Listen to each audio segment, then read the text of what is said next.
appeal an application in the matter of Northamber PLC and Genee World Ltd and others. Yes, Mr. Coppell. Good morning, my lords.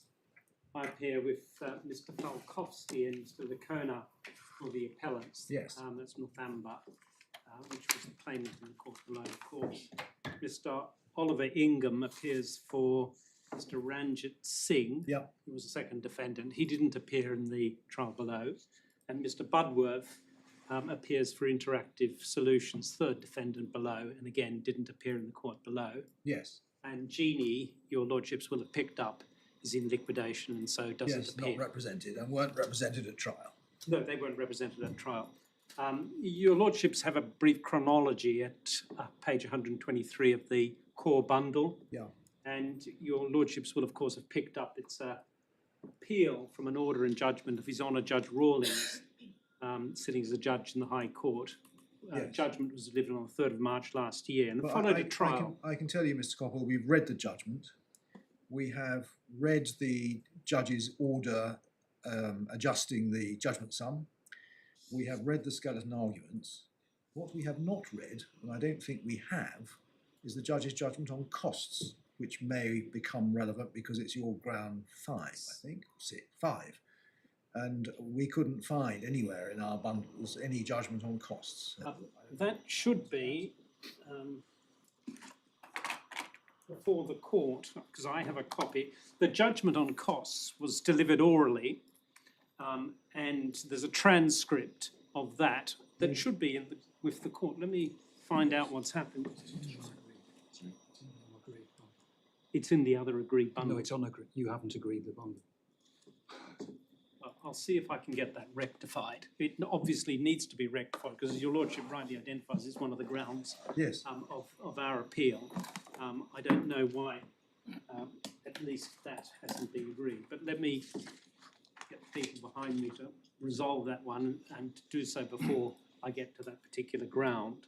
I thought, subject to your lordship's direction, I would deal with my application to add a 6th ground first, unless your lordship tell me don't do that, please, because I can deal with both the application and the substantive point itself. Well, this is your wish to appeal against the judge's order amending the judgment. Sorry. Well, that's not an additional ground of appeal against the judge's order, is it, on the judgment? It's a separate order. Correct. Which you would require permission to appeal? Yes, my lord. As I see it, I would. I mean, one of the points... And are you out of time for that? I don't think we are, my lord. The application for that...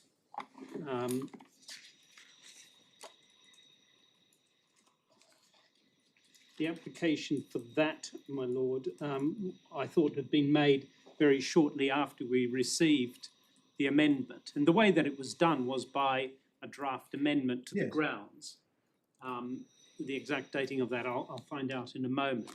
Well, but in fact, it was out of time because, strictly speaking, this is an appeal against the order of the 31st of July. And so, therefore, what you should have done was to have filed an appellant's notice within 21 days of that order. And even the application for amending the existing appellant's notice wasn't filed until the 16th of February of this year. So it's well out of time, in which case I do need time. Your lordship's quite right, and I ask for it on that basis. But it is a matter that has to be grappled with, we say. But what's the point of it anyway? Because the first defendant was at the material time in liquidation. The liquidation, we are informed by the liquidators, has closed and they're no longer in office. So this seems to be wholly academic. No, my lord, because what we would say is that when it comes to the other causes of action, which are, in a sense, parasitic on the losses created by, I'll call it the first defendant, Genee, the quantum of those losses is relevant, we say. And in this case, what the judge has done is more than halved the losses that he saw as flowing from the acts of the first defendant, Genee. That's the point. Well, I think, Mr. Coppell, let us go on with your grounds 1 to 5. Right. We will park ground 6 for the time being. As you recognise, not only do you need permission to appeal, you need permission to appeal out of time, quite a long way out of time. And you obviously have to hear what the other defendant said. Okay, I remember that it's parked and apply to unpark it at the relevant time. So just to also indicate, my lord, your lordship has probably seen there are 2 other applications, but they don't come from me, they come from the other side. I'll simply mention them at the moment and reserve what I have to say. So the second defendant has applied for supplementary bundle, and we're on this side somewhat agnostic in relation to that. We did ask the second defendant as to what purpose it would serve to have these particular documents and why they would be necessary for this court to have them. And then if we receive that explanation, we'd reconsider our position. We haven't got that explanation.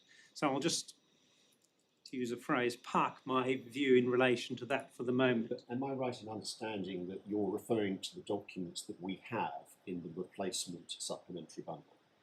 It should be a separate bundle of 748 pages. I don't think I want that. No, don't have that. Well, I'll leave that one to the second, my learned friends for the second defendant. But then there's a application by what I'll call the third defendant to rely on what is called a mediation statement. It's not actually the statement at mediation, it's the statement that was made later on in response to an order, case management order, that if a party not... No, it isn't. It's a statement that well postdates events. Well, yes, my lord, I'm aware of that. 21st of July 2023. So it's after the judge's order. Correct. Which is problem number 1 for the application. I will leave that to others. Your lordship then has the applications that are before you, and I will turn to the existing grounds of appeal. So the first ground is we say that there's a misstatement by the judge of the requirements for a claim of interference with contractual relations. And we cover this, my lords, at paragraphs 20 to 30 of our skeleton argument. But to take the pleadings in turn, the claim form your lordships have at pages 217 to 218 of the core bundle. And brief details of claim alleges against the second defendant an inducing of the third defendant to breach the July 2017 Exclusivity Agreement. And then this is fleshed out in the following month in the particulars of claim, which your lordships have starting in their re-amended version of page 219, with schedules that follow. The terms of the Exclusivity Agreement your lordships see are set out at page 223 on to 225. With the actual agreement, your lordship see it slightly difficult to read, or at least I found it so, pages 262 to 265. The exclusivity, my lords, is at 262, it's clause 1. And the gist of the allegations that are made in the particulars of claim is that the third defendant, knowing of the exclusivity agreement between Genee and Northamber, placed orders for Genee World products with the first defendant, which the first defendant then fulfilled, thereby breaching the exclusivity agreement. And we particularised the knowledge of the exclusivity agreement at paragraph 28A of the particulars of claim. That, my lords, is at page 231.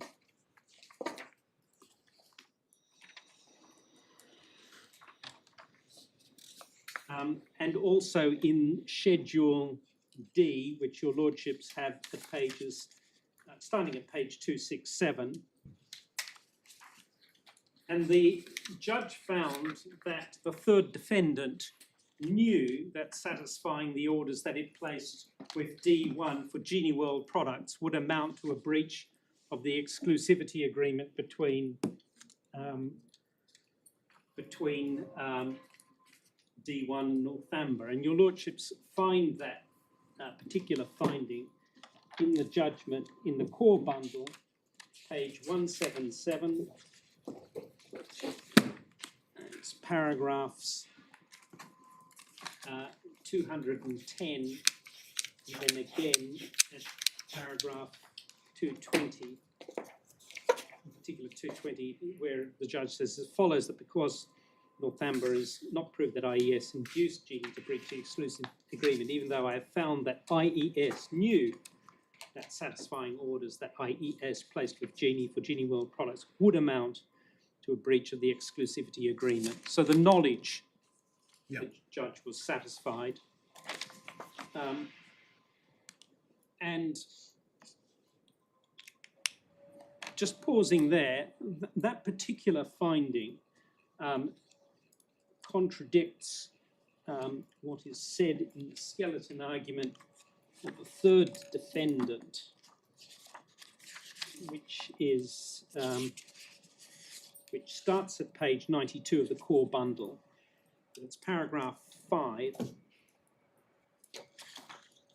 where it's argued that the second reason why the act of inducement facilitation debate is sterile is because there's nothing in the judgment that supports the finding that D3 had the knowledge and intention that there be a resulting breach required at OBG. D3 did not know D1 will be put in breach, and or the breach of contract was not a means to an end from D3's perspective. There are a number of points wrapped up in there, but one of them is knowledge, and that's simply not borne out. I'll get to the other ones later on.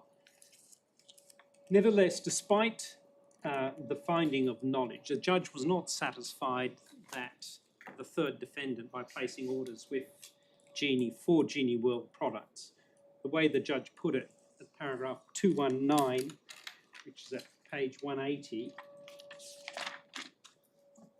not satisfied, without more, did induce the first defendant to supply the products to the third defendant in breach of the exclusivity agreement. Your lordship sees that's in the paragraph that I just read out, and therefore held that Northamber had not proved that the third defendant induced the first defendant to breach the exclusivity agreement.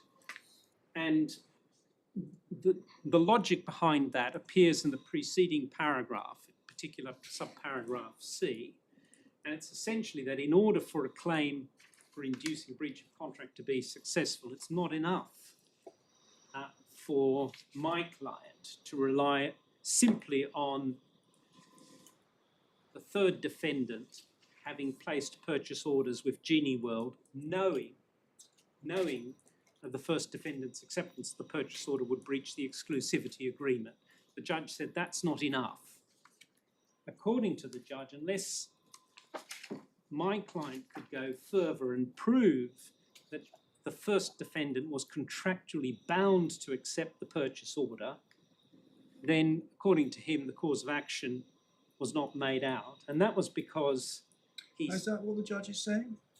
The judge is surely saying that there is a difference, in the last sentence of that sub-paragraph, there is a difference, he says, between inducement or persuasion on the one hand and giving Genee the opportunity to breach the agreement on the other.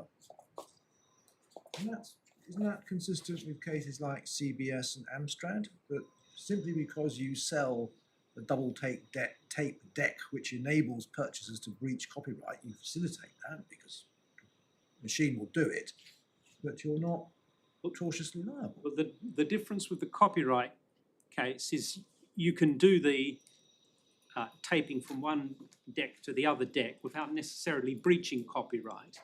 So you may be able to do it, but you won't necessarily do it. The only outcome by accepting a purchase order is a breach of the exclusivity agreement. There's no other outcome. That's what the difference is. Right. And so we say that in the circumstances of this case, where the only thing that could be done with a purchase order was to accept it and thereby breach the exclusivity agreement, that is an inducement. And we say the principles were stated in the text which had been provided to the judge, that's Clark and Linzell, which we have in the authorities bundle. Although not the current edition. I think yes. I can tell your lordship whether there is a difference between it and the current edition. So it's page 10 in the printed bundle. So I'll get to see whether anything gets changed in the current edition, but the point that's made at 2336 is that historically, inducing a breach of contract or procuring a interference with a contract came in three versions. There was direct inducement, there was other direct intervention, and then there was indirect procurement. And as they say about 6 lines down, the form of behaviour which most obviously falls within the bounds of direct inducement is the defendant, by himself or his agent, persuading a party to break that contract. And that remains the core instance of behaviour that can give rise to liability under Lumley and Guy.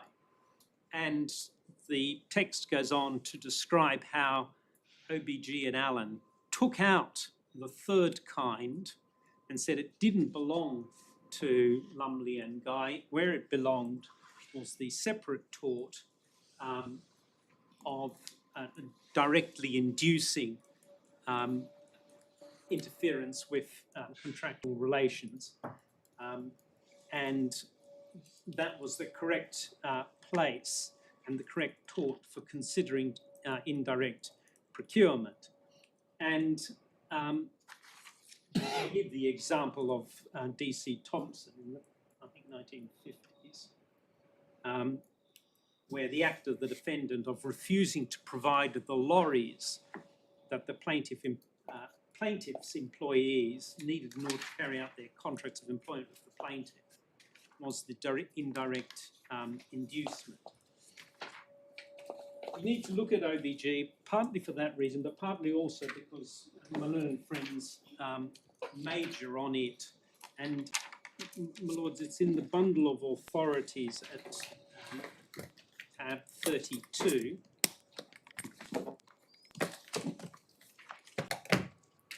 At page 834.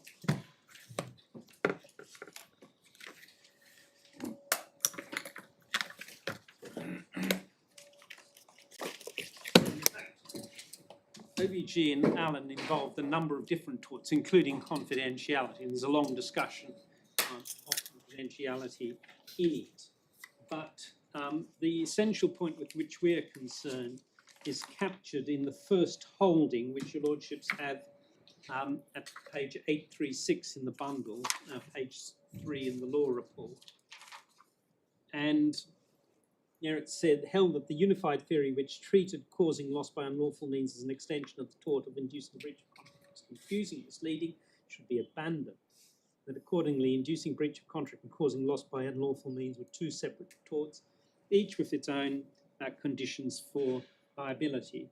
Now, the point that we make is that in our case, the inducement was a direct inducement. It wasn't an indirect inducement. So you don't go down the route of the other tort that's identified by the House of Lords in OBG and Allen. The second holding, which you see starting at letter D on page 836, is relevant because it summarises what are the requirements for a direct inducement to breach a contract. And the House of Lords point out that intention is the controlling element in the tort. It's intention which stops it from running wild.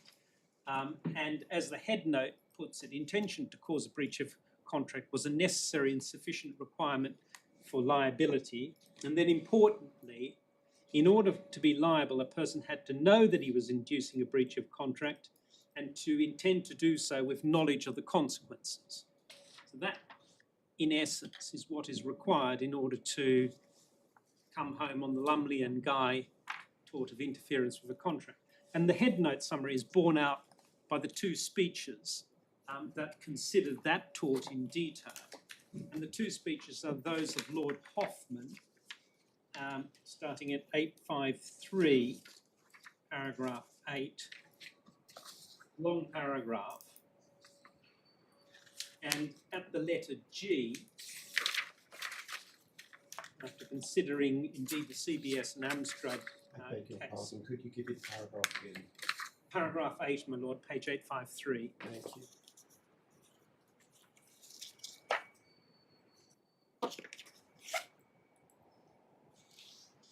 At the letter G down to H, Lord Hoffman says, in Lumley and Guy, on the other hand, an intention to cause a breach of contract is both necessary and sufficient. Necessary, because this is essential for liability as accessory to the breach. Sufficient, because the fact that the defendant did not intend to cause damage or even thought that the breach of contract would make the claimant better off is irrelevant. And then a little bit later, at paragraphs 39 down to 44, there's a more detailed, that's page 862, there's a more detailed consideration of the elements of what he characterises as the Lumley and Guy tort. And the critical paragraph, present purposes, is paragraph 42 on page 863, where Lord Hoffman says the next question is what counts as an intention to procure a breach of contract? That being the critical issue here. Is necessary for this purpose to distinguish between ends, means and consequences. If someone knowingly causes a breach of contract, it does not normally matter that it is the means by which he intends to achieve some further end, or even that he would rather have been able to achieve that end without causing a breach.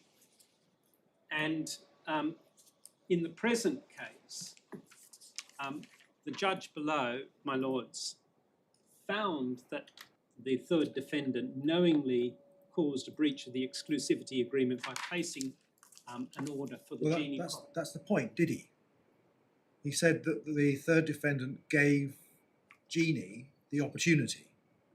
If you go back a page in OBG, the test that Lord Hoffman proposes at paragraph 36, letter G,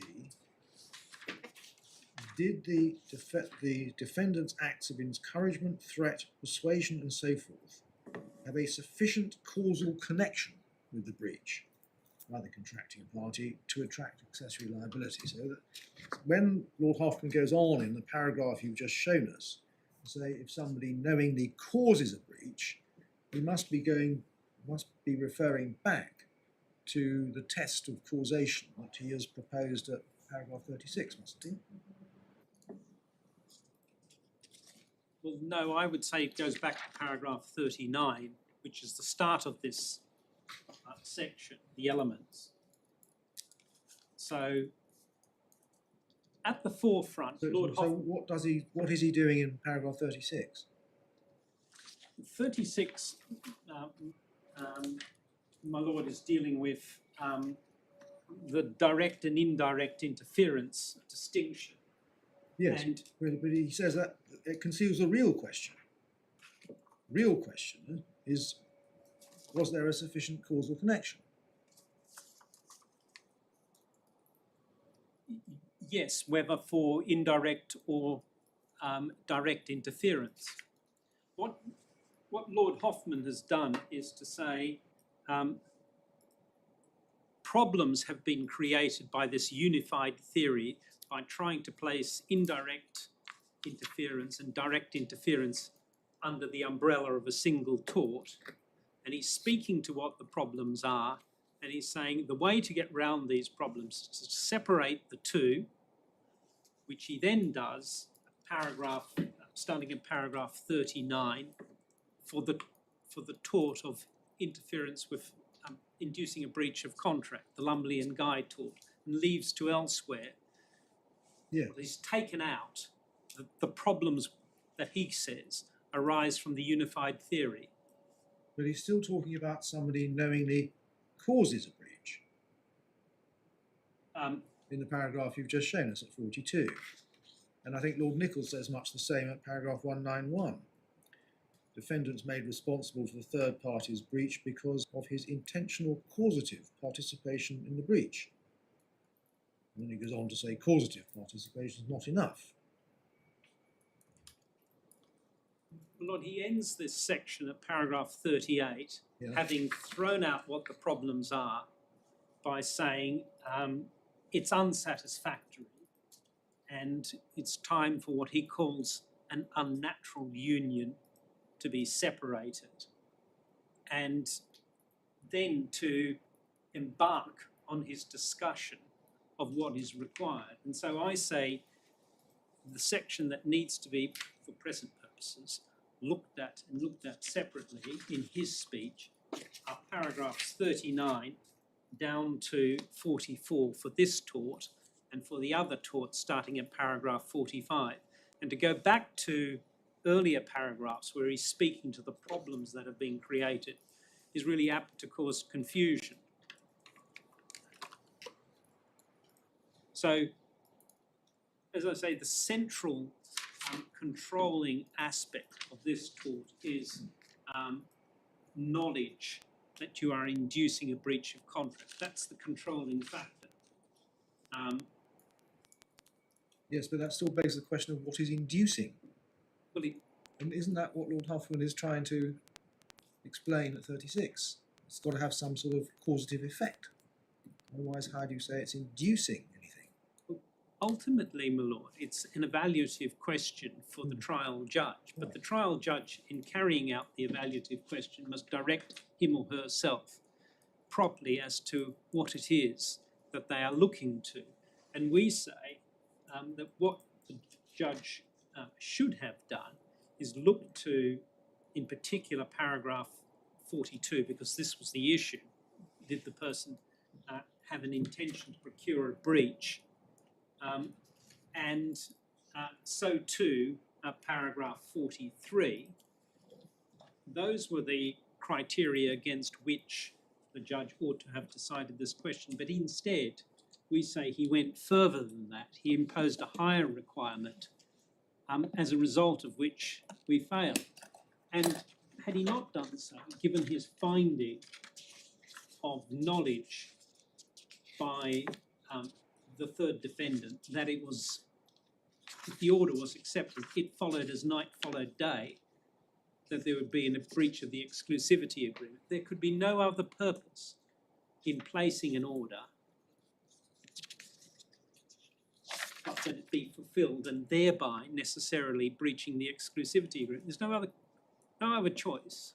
It's not like the example your lordship gave of the twin deck cassette recorder, where it could be a tape that I made of my own singing which is being copied. It's not a breach of anyone's copyright by me. This case, the one and only outcome from a purchase order was breach of the exclusivity agreement. Well, I think if I may say so, that's where you, I don't say conceal, that's not the right word. That's where you wrap up the question of causation. You say that an offer is made, the offeree has the choice to accept or refuse it. And if he does accept it, then the offer must be treated as having caused the acceptance. So you get causation in that way. But I don't think you can simply say, well, causation doesn't matter. I don't say causation doesn't matter. The requirement that there is a breach of the contract, that there be a breach of the contract, is a distinct requirement of the tort. So that only occurs upon acceptance of the purchase order. That's a distinct requirement. We're looking here at the issue of intention and inducement, and they are distinct. So there has to be the breach, but the tort recognises there has to be the inducement as well. The two things don't collapse one into the other. So you can, I'm sorry. If a party bound by exclusivity breaches that exclusivity by selling to a third party, that breach only arises if the third party has agreed to contract. Yes. So the agreement of the third party to contract is a but-for causation of the breach. The making of the contract is a distinct requirement of the tort, i.e. because it constitutes the breach. But you can induce without having to force the other side, which is Yes, I think it's a point in your favour. What I'm suggesting to you is when a third party contracts with a party governed by exclusivity, they have fulfilled the causation requirement. yes, my lord. But for that third party agreeing to contract, there wouldn't have been a breach. Correct. In that regard. Correct. I'm sure you're going to come on to them, but the cases that are cited in your stated argument seem to be slightly more pertinent to this issue with OBG. And it's noticeable that none of them are discussed in OBG. They weren't even cited. So Salvadori, Rickless, they're not even cited. And I think that tells one what the focus of the argument was. As you said, it was all about this direct versus indirect, and the role of knowledge and intention. They weren't looking at the question of the causative aspect of it. No, and of course, a major focus of OBG was confidentiality, which of course doesn't concern us. Well, one's got to be a bit careful about that because, of course, there were the three different appeals, and breach of confidence only featured in one of them.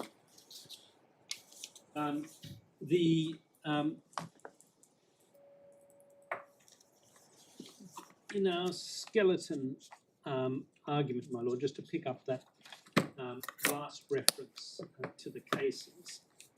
So it's page 43, paragraph 26. There's a reference there to the Salvadori authority, which we have in the bundle, starting in page 22, tab 2, page 22.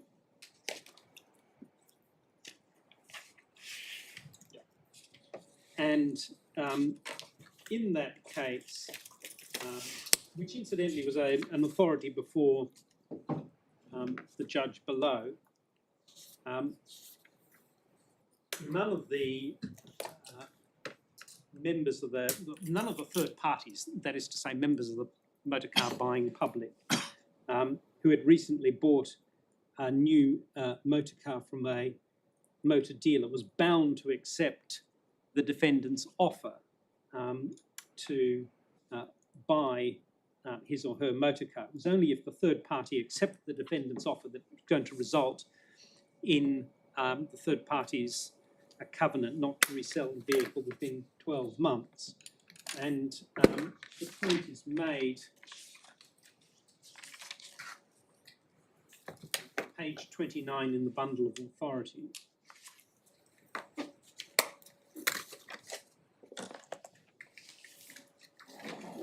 So it starts about halfway down, quote from Quinn and Leatham, and that is referring to Lumley and Guy. The judge says, I've already said enough about the defendants and their activities to show that they interfere knowingly with contractual relations. They have no justifier for doing so. Mr. Shelley, for them, contends that no court merely to make a price to the man who's offering a car for sale in breach of a covenant because a willing seller needs no inducement. And the judge says, Roxburgh says, the importance of the point is obvious because if it is well founded, the question whether a tort has been committed will depend on whether the buyer and seller speaks the first word. And as the buyer and seller may be both hostile to the plaintiffs for obvious reasons, the plaintiffs are likely to be met with unchallengeable evidence that the seller took the initiative. And then there's a further consideration of Lumley and Giant together with later authorities. And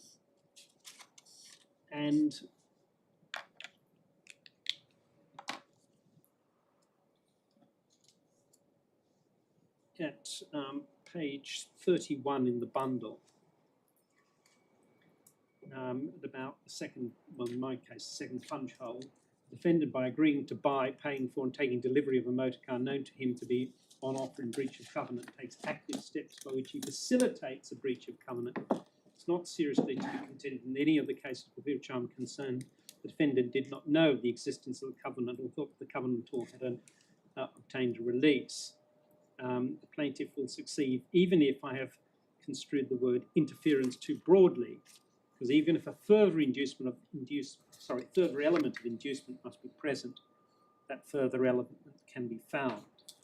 The covenantor who offers a car for sale is not unconditionally ready to break his covenant, but only if the price offered is high enough, and accordingly a defendant who offers such a price induces the seller to take the final step towards breaking his covenant by making his willingness to sell unconditional. That, I think, is the point that Lord Justice Phillips is putting to you. Lord Justice Phillips, my lord? Put it to you just now. Yes, correct, my lord. That is the point. Now, I'm not necessarily suggesting the decision is wrong, but it is noticeable that Mr. Justice Roxburgh directed himself by reference to Quinn and Lewison, discussed in OBG under the heading "The Seeds of Confusion," and he used the word interference with contractual relations. And in OBG, Lord Nichols said at 189, there is no in-between hybrid tort of interfering with contractual relations. So, although the result may be correct, the route to the result may not be, in the light of OBG and others. Well, I don't understand this judgment to have been doubted subsequently.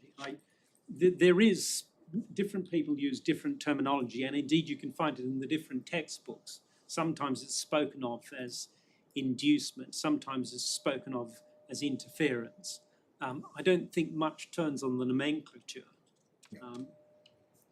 So that's the Salvadori judgment. The second one to which I refer, or we refer in our skeleton, is the Lictor judgment, which is follows starting at page 39.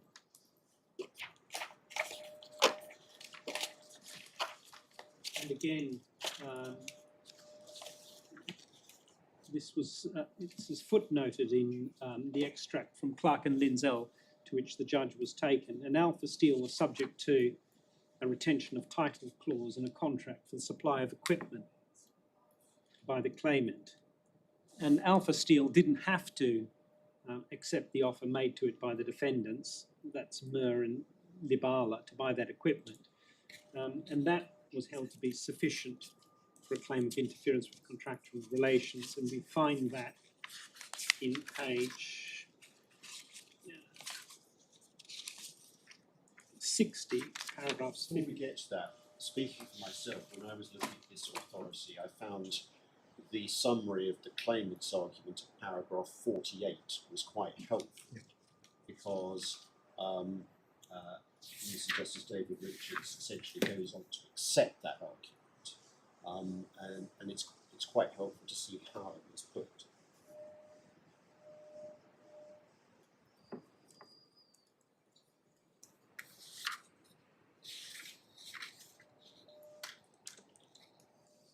It's really the sentence towards the end of the paragraph. He submitted the necessary element of causative participation was satisfied if the defendant does an act which enables the contract breaker to breach his contract and without which no breach would occur.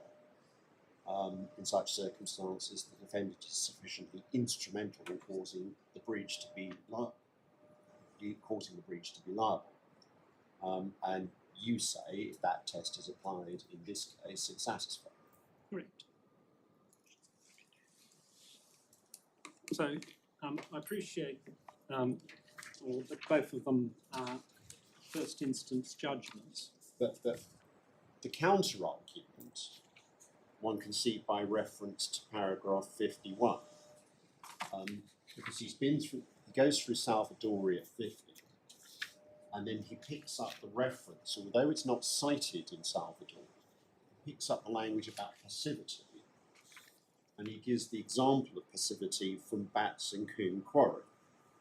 And then in 52, he distinguishes his case from Batts, Coombe Quarry. So there seems to be a dividing line between merely accepting proffered bounty on the one hand and doing something which necessarily involves a breach on the other. The necessarily involves a breach, we say, is made out here. The only thing that could result from the acceptance of a purchase order was a breach of the exclusivity agreement. There was no way around that.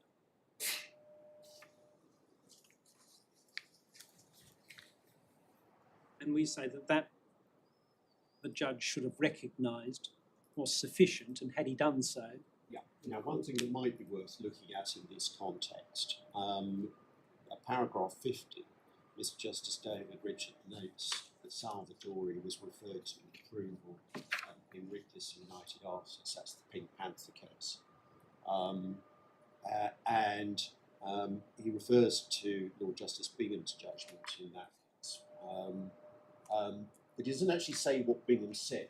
The discussion in that case is actually quite helpful, because he used the example of an employee's restrictive covenant, and that feeds into what Lord Justice Phillips was saying. Yes, yes, my lord. So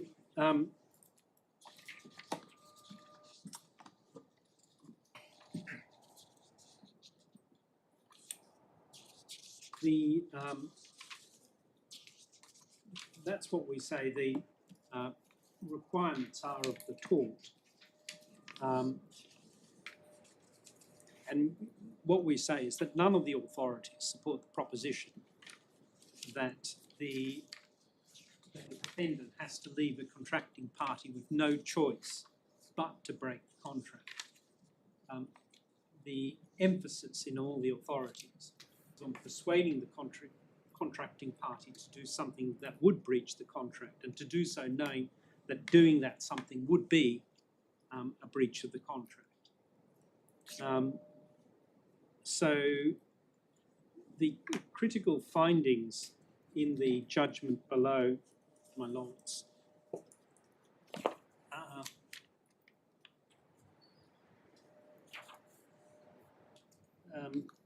first of all, if you go in the judgment to paragraph 29, subparagraph 7,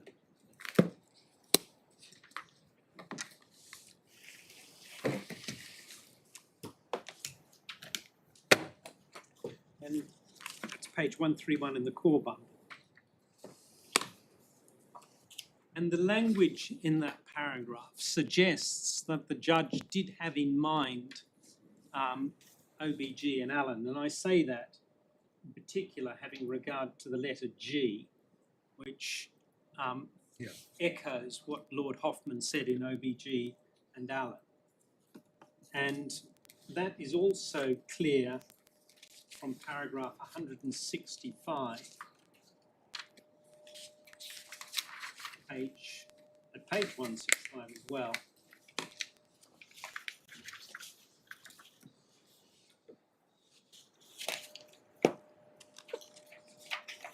There's express reference to OBG and Allen. And for those purposes, the critical findings of the judge, taking them one at a time, are at paragraph 210, that's page 177, where the judge finds that Mrs. Kaur, the director of the third defendant, knew and understood that Northamber was to become, from the 1st of July 2017, the sole distributor for Genee World products, in the UK, apart from the excluded accounts. That's finding 1, and then the next relevant finding is paragraph 212, where he repeats that the first defendant was in breach of the exclusivity agreement to the extent that it supplied Genee World products to D3 in the relevant period. Then paragraph 218, page 179, where the judge concludes that the third defendant placing purchase orders with D1, he said, didn't induce the first defendant to breach the exclusivity agreement. And that's the point that we hear challenged, because his reasoning in doing that... Sorry, I don't think that is what he's saying in 218. I think he's saying that placing of orders by IES with Genee did not have any causative impact on the supply by Genee to other people. That's what he's saying in 218.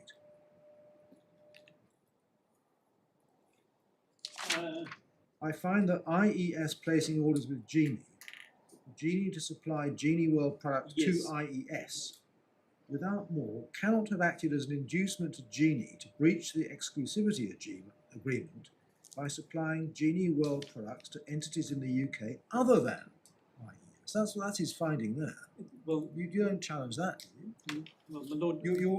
Your case so far has been IES places an order with Genee, that if Genee accepts the order, that is the necessary causative element to result in the particular breach by Genee of the exclusivity agreement.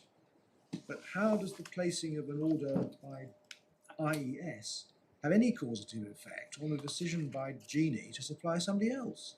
Well, I puzzled over this. I think the judge's reasoning requires reading 218 with 219.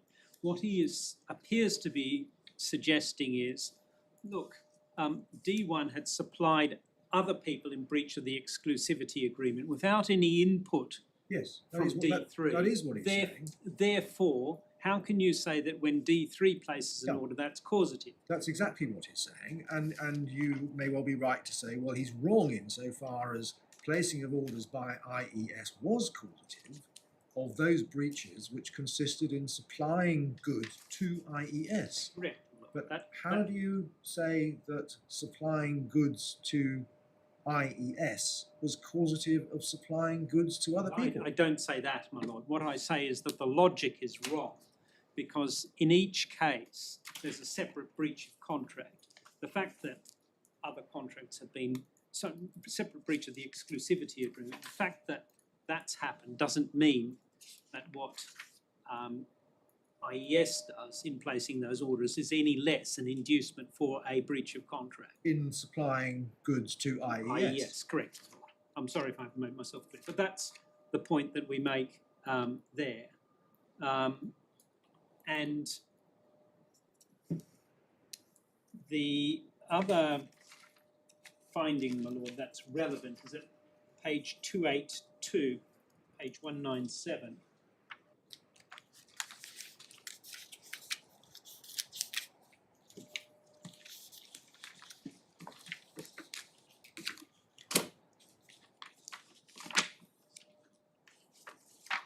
And again, this appears to be picking up the language of Lord Hoffman in OBG, where he says that for Mrs. Kaur, the first defendant breaching the exclusivity agreement was the means to an end, that end being that IES was supplied with Genee World products that IES could then supply to its customer, and that IES couldn't get those goods unless Genee breached the exclusivity agreement. And you see that at the foot of that page. And that, my lord, also... So that's the finding of intention, in effect. Yes, my lord. And that answers the point in the third defendant's skeleton argument, which we looked at before, paragraph 5, page 93.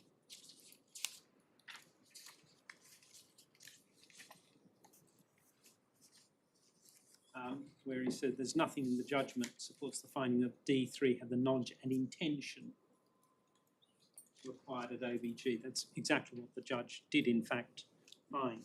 So what we say is that on those findings, the judge properly instructed in relation to the law should have allowed Northamber's claim against IES of inducing breach of contract, and that's our first ground.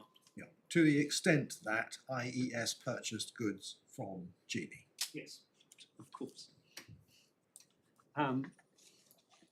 So on to the second ground, and this concerns the tort of unlawful means conspiracy, which we consider in our skeleton argument, page 44, paragraphs 31 and 41.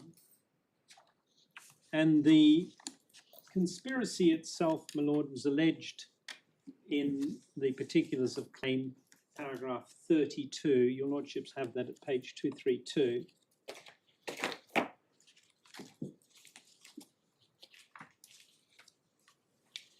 And what's alleged there is conspiracy between the three defendants to use unlawful means, the unlawful means being the breach of the exclusivity agreement, and that they did so intending that Northamber would thereby be injured. And, my lords, it's generally the way in an unlawful means conspiracy that only one or perhaps two of the total number of conspirators, of those participating in the combination, are going to carry out the unlawful means. But what's required is that all of the parties to the conspiracy join the combination, knowing that one or more of the parties will use unlawful means and that there will be harm to the claimant. And the leading authority on this, which is in the bundle, it's HMRC and Total Network, Spanish company, which is at page 69. And the facts bear the patience of understanding what the case was about. Could you give me the reference again? Page 69 in the bundle is tab 4.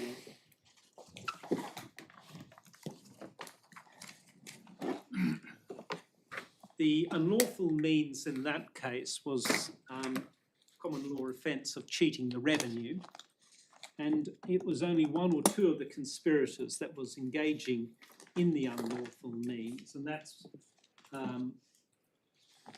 made clear, well, it's in the judgment, but it's also in the head note on the first page, just under the letter G. The defendant to the claim, that's the Spanish company Total Network, had a bank account in the UK, which HMRC froze because it had in that bank account the reclaimed input VAT. But Total Network itself hadn't cheated the revenue. The cheating of the revenue was done by the last company in the UK part of the carousel that claimed a VAT credit under section 25(2) of the VAT Act. So they were exporting, they claimed the VAT back, and they received it and pushed it down the line to various companies, and it was in the account of Total Network. And it was also because of the first UK company in the carousel, which had a VAT liability, and then in the way of these things went missing without paying for that liability. So those were the parties to the carousel conspiracy who committed the unlawful act. And Total Network, the Spanish company, had received in its UK bank account from the last company in the UK part of the carousel an amount of money that was the VAT credit. And that explains why the revenue had to bring its claim in conspiracy rather than a claim under the VAT Act, because there was no VAT liability on Total Network. It had the money, but it had no VAT or no significant VAT liability. And so the revenue used the tort of conspiracy. And that was one of the complaints that was made against the revenue, is that it was using alternative means of trying to recover a tax revenue which was impermissible, and that was a separate ground. But the claim in conspiracy against Total Network, not engaged itself in any unlawfulness, was successful, or at least it wasn't struck out. And the problem with the judge below here, with the conspiracy claim, is that he appears to have suggested that all of the parties in the conspiracy need to have participated in an unlawful act. And unlawful means conspiracy. That is not the case. The judge's analysis, my lords, starts... Where do you find the statement of principle in Total Network that you rely on?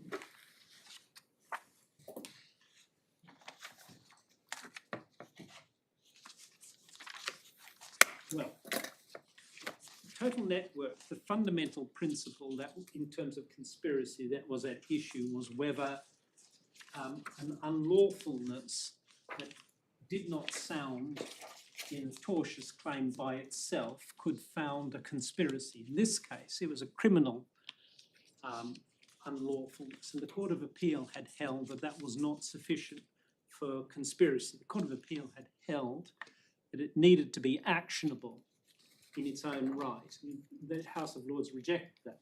The principle I derive from the facts themselves, that is to say that Total Network was not one of the ones that actually committed the criminal act, and there was no independent liability on the part of Total Network, which is why the claim had to be brought in conspiracy. The unlawfulness were the last person in the carousel in the UK who claimed the VAT back, and the first person in the UK who did not pay the VAT liability that was due on the sales made down the chain.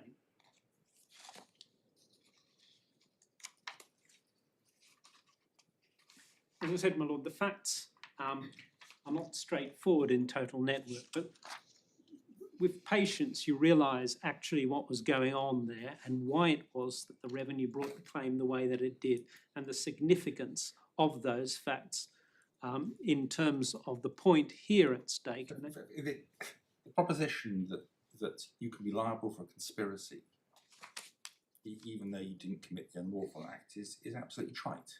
I mean, the obvious example, very obvious example is a number of people go to a fight where one of them commits murder. Yes, my lord. The others don't commit the murder, but they're liable for conspiracy. Yes, my lord, precisely. I don't think that can't be something you need to labour. I won't then, I'll stop. And instead turn to the judge's analysis of the conspiracy claim, which starts in the bundle, my lord, at page 204.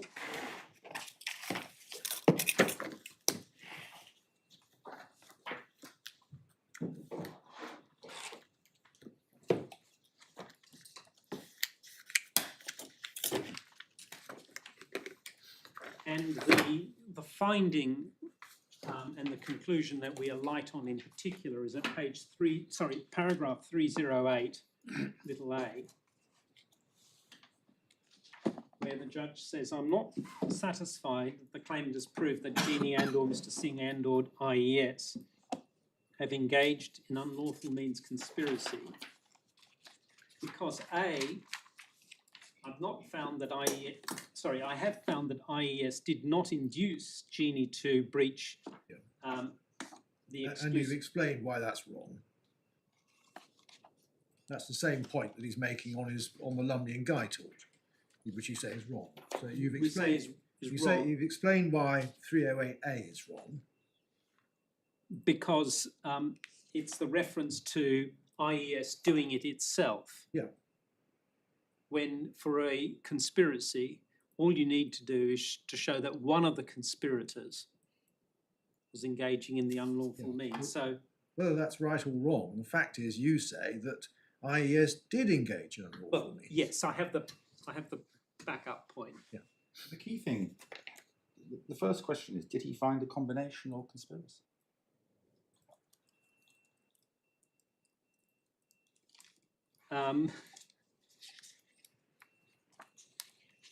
And it doesn't seem to me that he did. And it doesn't seem to me that that's something you've appealed. Well, your lordship is quite right that in this treatment of issue A, he didn't go through what I would characterise as the essential elements of an unlawful means conspiracy, the first of which is, was there a combination between these people who are said to be the conspirators? But when one reads the preceding 303 paragraphs and bears in mind the relationship between the parties themselves, that appears to have been assumed by him, and we would say correctly assumed by him. It is very often the way in a conspiracy that they don't sit down in a smoky basement. But the way it's normally done is you normally plead a series of what are called overt acts, which you haven't done in this case, in fact. But it's the usual way it's done. Then you invite the court to infer from the overt acts that there was a combination or conspiracy. So that they weren't simply together by happenstance. I can't find that anywhere in the judgment or in your grounds of appeal. I think what you were saying is that if you look at 304, he sets out what an unlawful means conspiracy requires in B. That begins with two or more people. And when you look at his reasoning for rejecting the claim, it's not because of an absence of combination. It's for other reasons. And so although he doesn't expressly say that he finds a combination, you say it's implicit. Yes, and you get that from para 307.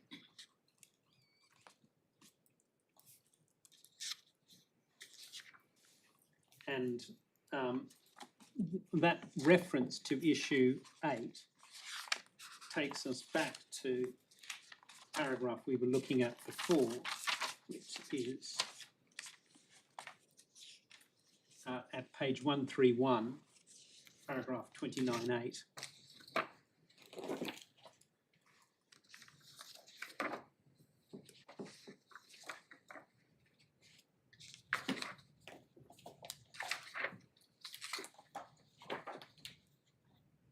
Forgive me, which paragraph number? I'm sorry, paragraph 29 at page 100, well, it's at page 131, and it's subparagraph 8. So he poses a question at 8A, did IES combine? But he never answers it.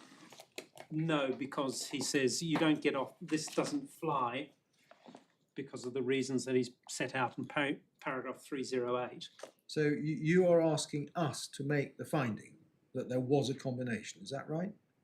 Well, I say even though the that's judge my didn't preferred position, that if your lordships find that you're unable to do so on the basis of his earlier findings, then it needs to be remitted. Forgive me, what I find difficult is if your case is the judge hasn't made a finding that he should have made and which is necessary for you to succeed, surely that is something that you put as a ground of appeal. The judge should have found here that there was a combination. And my understanding is that you're saying that he did make that finding inferentially, but Yes, you can. I'm not sure exactly. Can you identify exactly where you say that comes from? Well, I think you might get something out of 308B, where he says he accepts Mr. Brown's point that in order for there to be an unlawful means conspiracy, the unlawful means of the conspirators must be the same unlawful act. And so if there was no conspirators, no combination, the question wouldn't arise. It's not explicit. No, there aren't explicit answering of the points that he's put in paragraph 29, 8A down to E. I don't think that's a tenable reading, because in paragraph 307, he says, whilst issue 8 is split into parts A to E, so he specifically referred to 8A, I do not propose to deal with those issues because it's not proved its claim they committed torts of. So in other words, he's saying, I'm not dealing with 8A. I don't get that. Well, he's not reaching a finding as such. The question is whether one can. You need the finding. To succeed, you've got to have a finding of 8A. You do, but the question is whether this court can infer that, can safely infer that. Well, that's not the point that Lord Justice Phillips is putting to you. The point is that you haven't appealed against the lack of a finding. The appeal point, bear with me. I'm sympathetic to the substance. I don't think it would be very hard for the judge to infer a conspiracy, and it may be that he would have done, but as far as I can read from 307, he's saying I don't need to do that because I don't find there were any unlawful means. Why, on the basis, perhaps the incorrect basis, he seems to think he's got to find they all committed the same unlawful act. But whether right or wrong, what he's done, as I read it, is to say, because I find against the claimant on those grounds, I don't need to decide 8A. And you have not appealed that. No, it's quite right. At page 36 to 37, I was just looking at the grounds to see if I could squeeze something out of them that would help me. But squeeze as I might, nothing comes out. I accept that. But I would say that's what the obstacle was to the success as the judge saw it. This is, in a sense, what follows as a sequela. And I would ask the court to indulge me in that regard. So are you applying to amend your grounds of appeal? Yes, my lord. Well, you better formulate a ground of appeal for us to consider. I'll do that at lunchtime, my lord. So that's the point in relation to conspiracy. There's a well, there are two points on there. Well, there are. One is that in 308A, you say the judge was wrong to say that he hadn't, that IES didn't engage in unlawful means, because as you explained in relation to ground 1, you say that there was IES did induce a breach of contract, and that was unlawful. And the second point is, in 308B, the judge accepts Mr. Brown's point that the unlawful means of the conspirators must be the same unlawful means. So that is to say that the bank robber and the getaway driver are not liable in conspiracy because one of them robs the bank and the other one drives the getaway car. It's the same unlawful act. Which doesn't sound right. No, it isn't. And there's a further mistake, and that's on the next page, para 309, where he's... Well, now he's talking about a lawful means conspiracy. It's a different yes. species. So, but in any event, we've not appealed that. So, so that's that. That's ground 2, unless there's anything further the court, apart from my little bit of lunchtime drafting, wants to hear from me. Ground 3, my lord, it's set out page 37 of the bundle.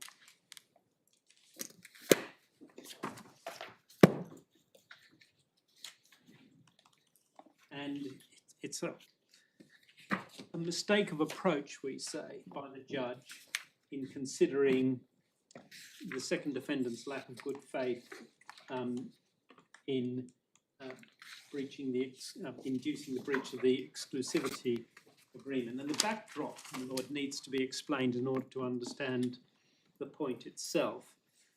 So throughout the period we have identified, that's the 1st of July 2017 to the 12th of November 2018. The second defendant was a director of the first defendant, and indeed he described himself as the chief executive of Genee. In the particulars of claim, paragraph 32, page 232,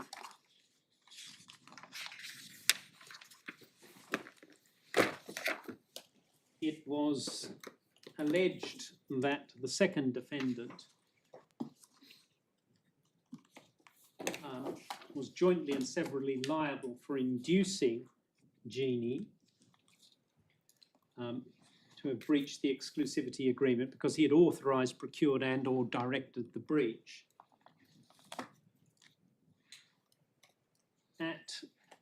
In the defendant's second defendant's defence, page 307,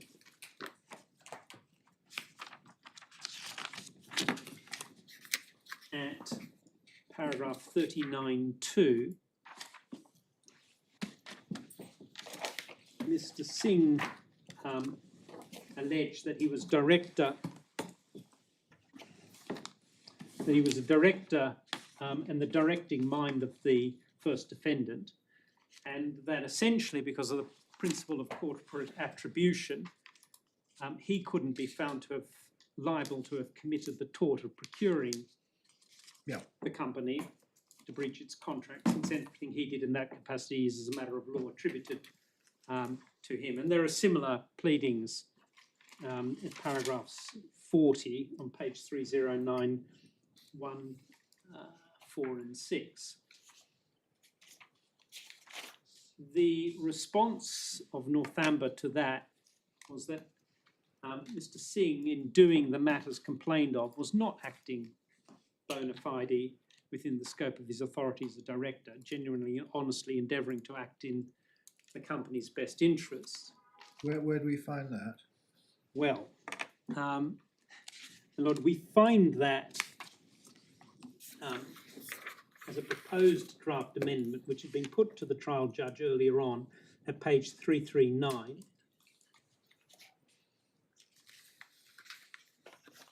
I need to explain how this came about. So this is a draft amendment. That was permission to amend granted? Permission was said to be unnecessary. The amendment was said to be unnecessary by the judge. And let me explain that, my lord, because it in fact impinges on one of the second defendant's grounds of appeal. Paragraph 230 of the judgment, page 183.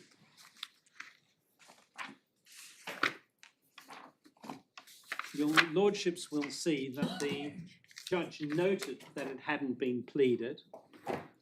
Sorry, paragraph? Sorry, paragraph 230, page 183. Yeah. The judge noted that it had not been pleaded, that the second defendant's counsel had raised it at the start of the trial, and that's what then produced the draft that I've just taken your lordships to.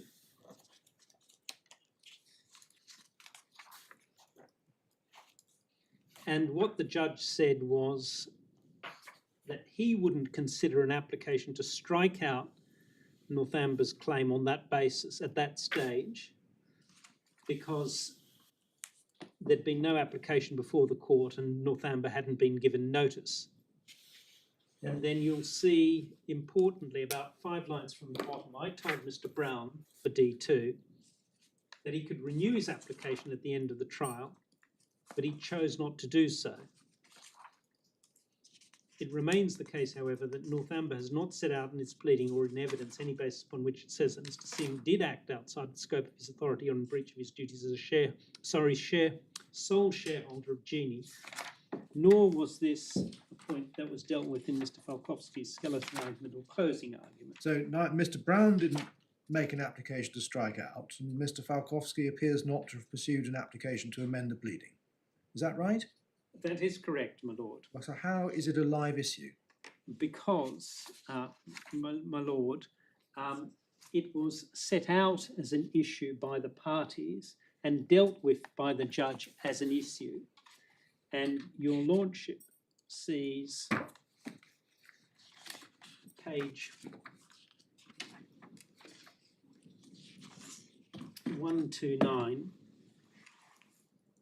No, is it 8C on page 131? Did Mr. Singh act bona fide within the scope of his authority? Yes. Right. So that's an agreed issue, is it? Yes, and your lordship sees at the start of that paragraph, 29, preceding page, all counsel agree that the need to determine the following 9 issues, where different wording has been provided by Mr. Brown and Mr. Steve on the one hand, Mr. Falkowski on the other. I've chosen between the competing formulations. I've changed the order in which counsel has suggested I should deal with those 9 issues. So it was an agreed issue. So can I see if I can understand the basis for this? Would I be right in thinking that it's on the basis that it's a defence and therefore the burden lies upon Mr. Singh to establish his defence, even if there's no burden on you to establish the negative? And that's why, if that's right, the judge makes the comment that he does, that if it's going to be suggested that the claim is somehow unviable because of this defence, it needs to be the subject of a strikeout application. It's not, you didn't need to amend because in the absence of a concession in the reply you were deemed to have taken issue with that defence. But then you get on to the linked point, which is, but there's no argument from you as to why the defence is not made out. Correct. I mean, that's a first summary. Were I the pleader, it would have been a reply point. And at paragraph 245, the judge notes that it wasn't put to Mr. Singh in cross-examination. I mean, if you're going to find that somebody's dishonest, which is effectively what is being said, you must surely have to put it in cross-examination. Well, yes, my lord, but if we take it sequentially, we'll see that the judge devoted a significant part of his judgment to dealing with the issue, notwithstanding the point that Mr. Brown had made at inception. Well, that's part of the complaint. That's part of the complaint. I mean, the question the judge is answering here is, did Mr. Singh act in good faith and within the scope of his duties? Yes. And he says at 245, it was never put to Mr. Singh that he wasn't acting in good faith in his breach of his duties. So how can a judge conscientiously make a finding, even in relation to a limited period, that he wasn't acting in good faith and in accordance with his duties if that was never put to him? Is that you say that's procedurally perfectly all right? Well, no, it's suboptimal, if I can put it that way. But can I just deal with it in order? Yeah. Because the point that we've made in relation to lack of good faith is that the judge split up the period into 3. We understand why. What we say is that's fine in terms of reaching tentative conclusions in relation to each of those 3 periods. But at the end of that exercise, he needs to stand back and look at the totality. I mean, I'm running ahead of myself because the next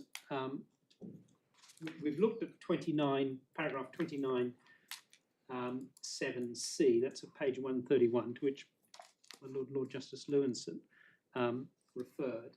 Then, just before we get into the detail, can I just ask a further question about the reasoning in 245? Because putting what the judge says in my own words, what he seems to say is, given it wasn't put to Mr. Singh, it would be procedurally unfair to make a general finding. But he says, despite it not having been put, he thinks it is fair in relation to certainly the period at the end of the period. Because if it was sufficiently put, I'm paraphrasing. the third period he thought stood on its own because the third period started with the Garnham injunction order and ended with the company being placed in creditors' compulsory liquidation. So it was 2 odd months. And what the judge appeared to be saying is, you must have known, here was this, very serious order, injunction order, so on and so forth. You must have known that this couldn't conceivably have been in the interest of the company to go and breach an injunction with a penal notice on it. So that's the way that worked. But if we go back to paragraph 170 of the judgment, 170, there's a statement there, page 167, of the officers of Genee and IES. In fact, it's mostly concerned with the officers of IES. And then starting at 221. Paragraph or page? Oh, sorry, Paragraph 221, page 180. Is this whole issue, 7C, that occupies some 10 or so pages. So paragraph 221 down to 253. And he starts off with a unexceptionable summary of the rule in Sade and Butt. And importantly, at 223, he refers to his having been given by Mr. Brown, counsel for the second defendant, a judgment of Mr. Justice Eyre in IBM in UK. Yeah. And the bit in there which is of importance is that he, the judge himself, recognises and summarises that judgment as requiring, this is about 12 lines in, that the question whether the director has been acting bona fide must be considered in the round, remembering that liability is to be seen as an exception to the general rule that a director will not be liable in tort for inducing the company of which he or she is a directed breach of contract. And then a little bit further down, about 5 lines from the bottom. Sorry, just pause on that sentence for a moment. Do you say that's correct or not correct? That's correct, my lord. Because I think Lord Justice Arnold put to you that it's the defence which the director must prove, whereas the judge here is saying it's an exception to the general rule the director will not be liable. Well, I say it's correct that you look at the thing in the round. Yes. That's the proposition. That's a slightly different point. Correct. Well, I'm asking you to comment on the bit that says remembering that to the end of the sentence.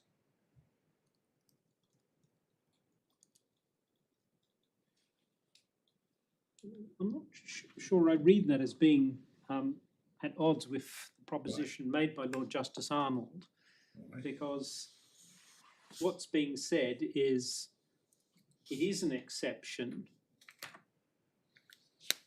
It's for the defendant to say, I'm within the, that the exception doesn't apply.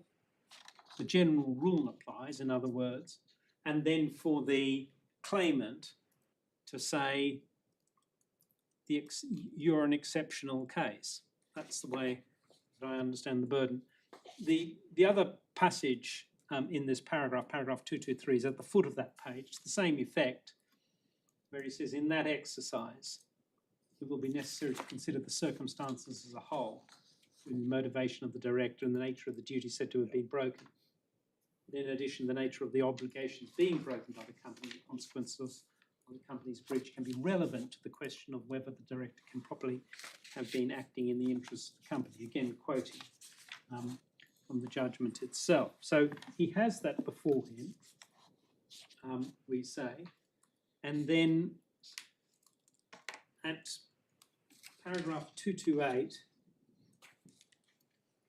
the judge, your lordships will see, split the period, that's from the 1st of July 2017 to November 2018, into 3 separate periods, over which he would consider whether the second defendant was acting bona fide and within the scope of his authority as a director of the first company.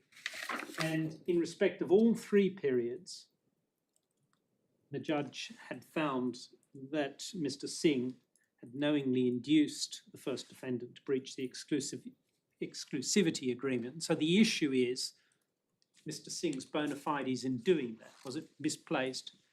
What have you? And I make quite clear, my lord, we don't quarrel with the description of the 3 periods, and that the considerations within each of those 3 periods were not entirely the same. And the first period that is there, that's in 228 little a, is the 6 months from the 1st of July to the end of the year. And in this period, Mr. Singh sought to explain the sale of Genee World products in breach of the exclusivity agreement on the basis of the agreement providing that in that period there was to be a transition from when the first defendant's customers would migrate to Northamber. And the relevant provision to which the judge is referring, my lord, in the agreement is page 262 in the bundle. It's clause 2.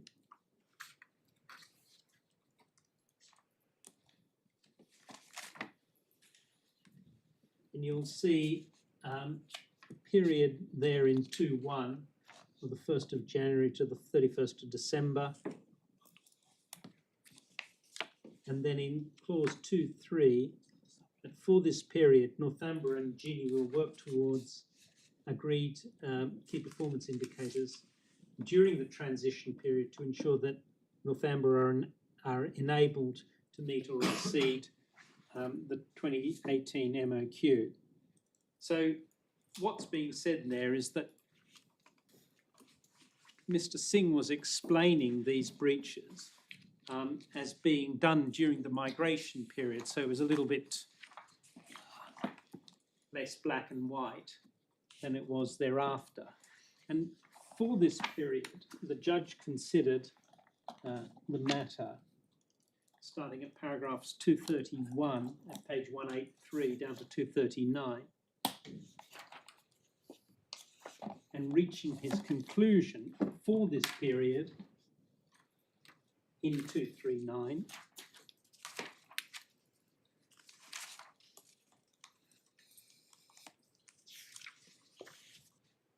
where he says about 7 lines in those circumstances, Northamber has failed to discharge the burden of proof that falls upon to prove that during this period, Mr. Singh, in inducing or procuring the Genee, breached the exclusivity agreement by supplying the products to entities in the UK, acted beyond the scope of his authority and or in breach of the duties that he owed to Genee. Just pause a moment. The judge says at the beginning of that paragraph, the burden falls on Northamber to prove that Mr. Singh was not acting bona fide.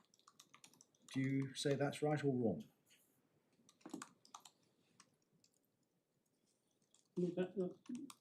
That is correct. That's correct. Right. Now, if the burden is on you to prove that Mr. Singh was not acting bona fide, what do we make of the judge's remark in 231, page 183, bottom of the page? It was not put to Mr. Singh in cross-examination that he was acting outside the scope of his authority or in breach. at any time after the 1st of July 2017?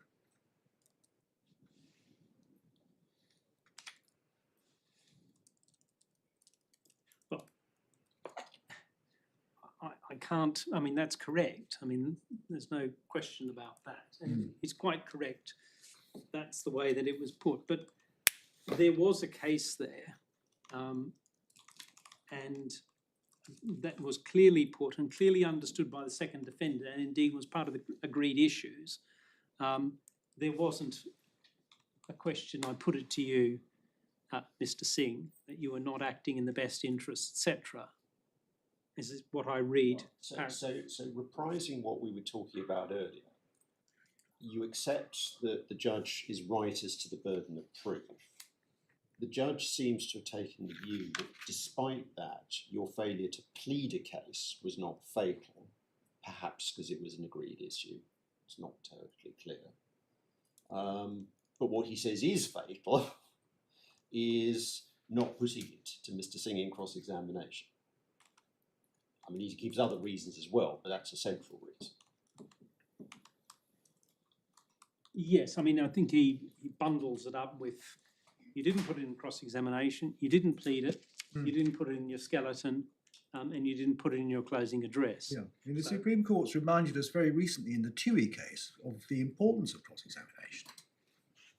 I'm aware of that, my lord. I haven't yet got to my point. Yeah. I accept these are all impediments in my way.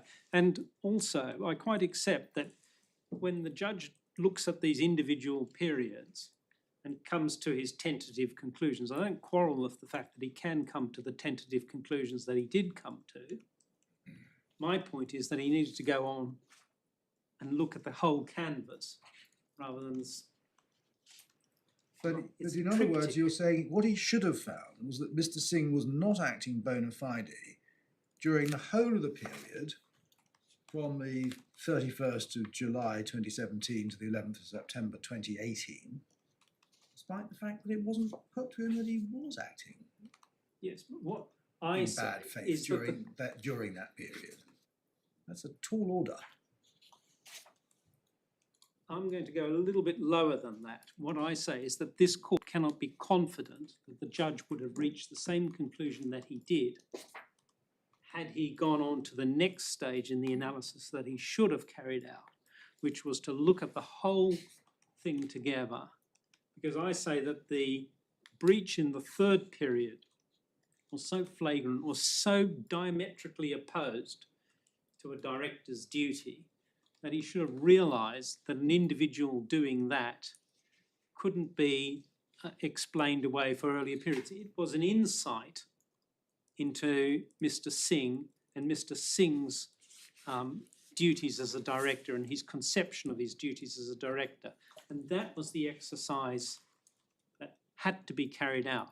What the result of that would have been for this judge, I can't say for sure. I can't urge your lordships to reach that conclusion.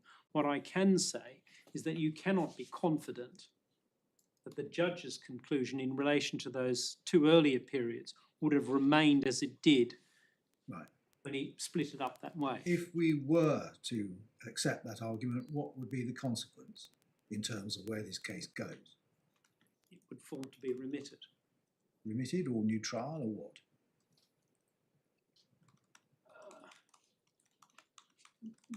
Well, Lord, look, I don't know. I assume the judge is still sitting, but for economic reasons, I would suggest remitted. I'm not suggesting that this judge has so gone off the rails that it can't be entrusted back to him with guidance from this court.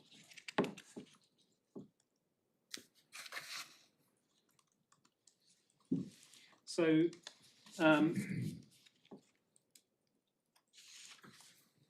that's my third ground, Lord. It's the stand back and look at the whole canvas exercise, if you like, the triptych as a whole, to see what's there. And he didn't do that. There's no question about it. And we can't be confident what the outcome would have been. Then the fourth ground, my lord, revolves around, it's a, in our skeleton argument, revolves around the clause 1 of the Exclusivity Agreement, which we've looked at before. It's at page 262.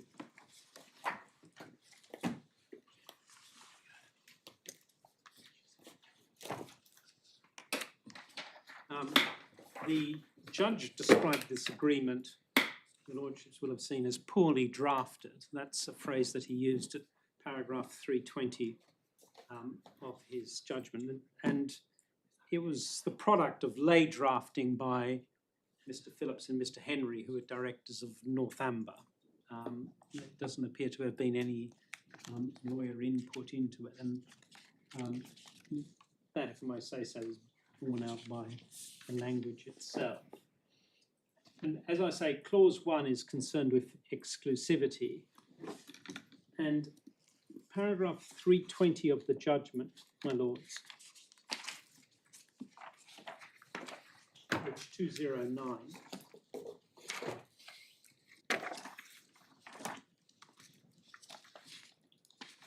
Your lordship see there that the judge said that the first part of clause 1, so your lordship keep your hand at page 209 and go back to page 262,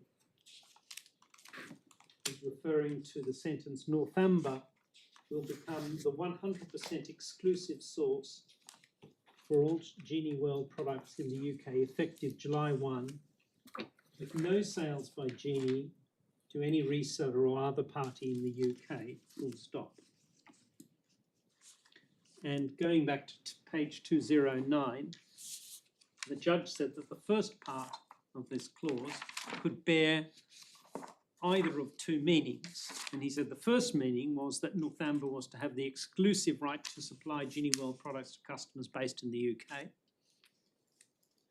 Or it could mean that Northamber was to have the exclusive right to supply Genee World products to be delivered in the UK. And the judge concluded that looking at the agreement as a whole, and in the circumstances of the party as a whole, the latter interpretation, the delivery interpretation, was to be preferred. And your lordships will see that in reaching this conclusion, this is at paragraph 323 of his judgment, page 209, the judge was struck by clause 5. And if we go to clause 5, which is at page 263, it's in particular sub-clauses 1, 2, and 3.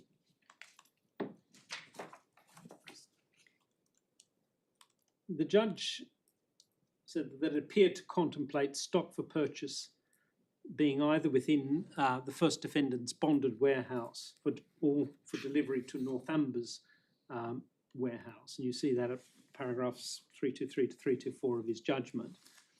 And this is, we say, to misunderstand clause 5, because subclauses 1 to 3 of clause 5 are the parts of clause 5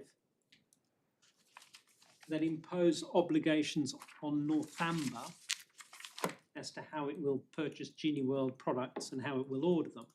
It's not concerned with the location of Northamber's customer.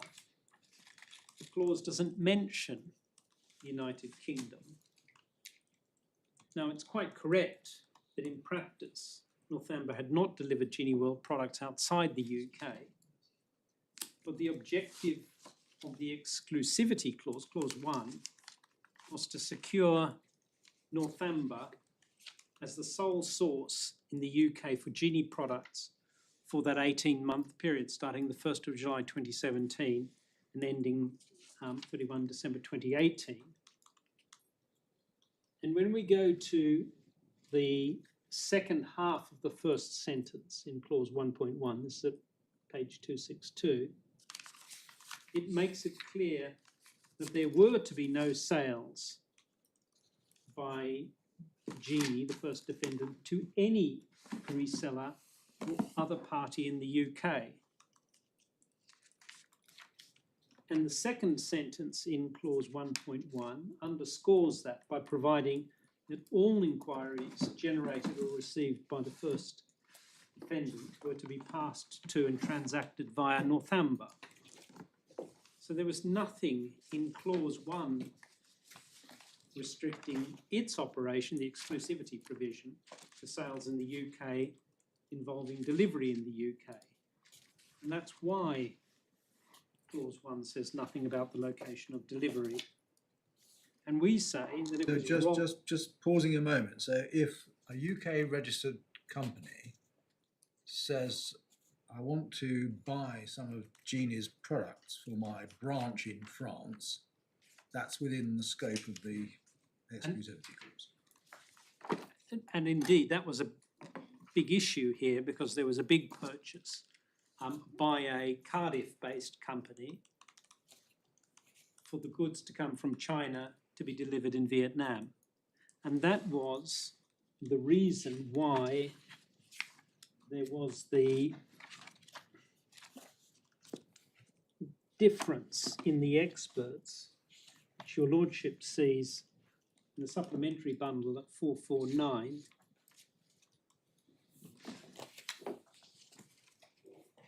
The fourth row deals with loss of revenue. Sorry, I'm behind you. Supplementary bundle. Supplementary bundle, page 449. It's the joint report from the experts.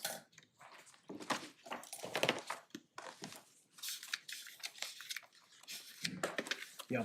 Page 30 on it. So MKS, that's Mr. Leandro for the claimant. Mr. Pym is for the defendants. Fourth line.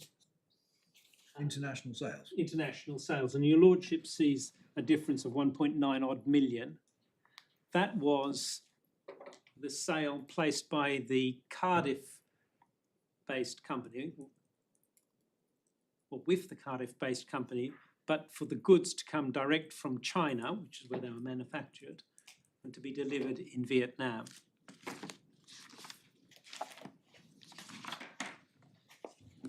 The wording of the clause is slightly strange. It doesn't provide that Northamber will be the exclusive purchaser from Genee. It could have said that Northamber will be the exclusive purchaser in the UK for all Genee World products. It uses the term source, and that means it's looking at the people who are buying them from Northamber. So what it's saying is that all products in the UK will be sourced from Genee World, as I read, will be sourced from Northamber, as I read it. Then will be sourced from Northamber. From Northamber, yes. Yes.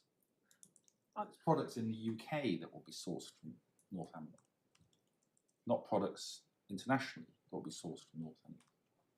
Well, that's not the way we read it. The way we read it is that it's to become the exclusive, Northamber is to become the exclusive, 100% exclusive source for products in the UK effective, with no sales by Genee to any reseller or other party in the UK. That's reseller or other party in the UK, rather than... Then the question is, do the words in the UK qualify any reseller or other party which would support your construction, or do they qualify sales?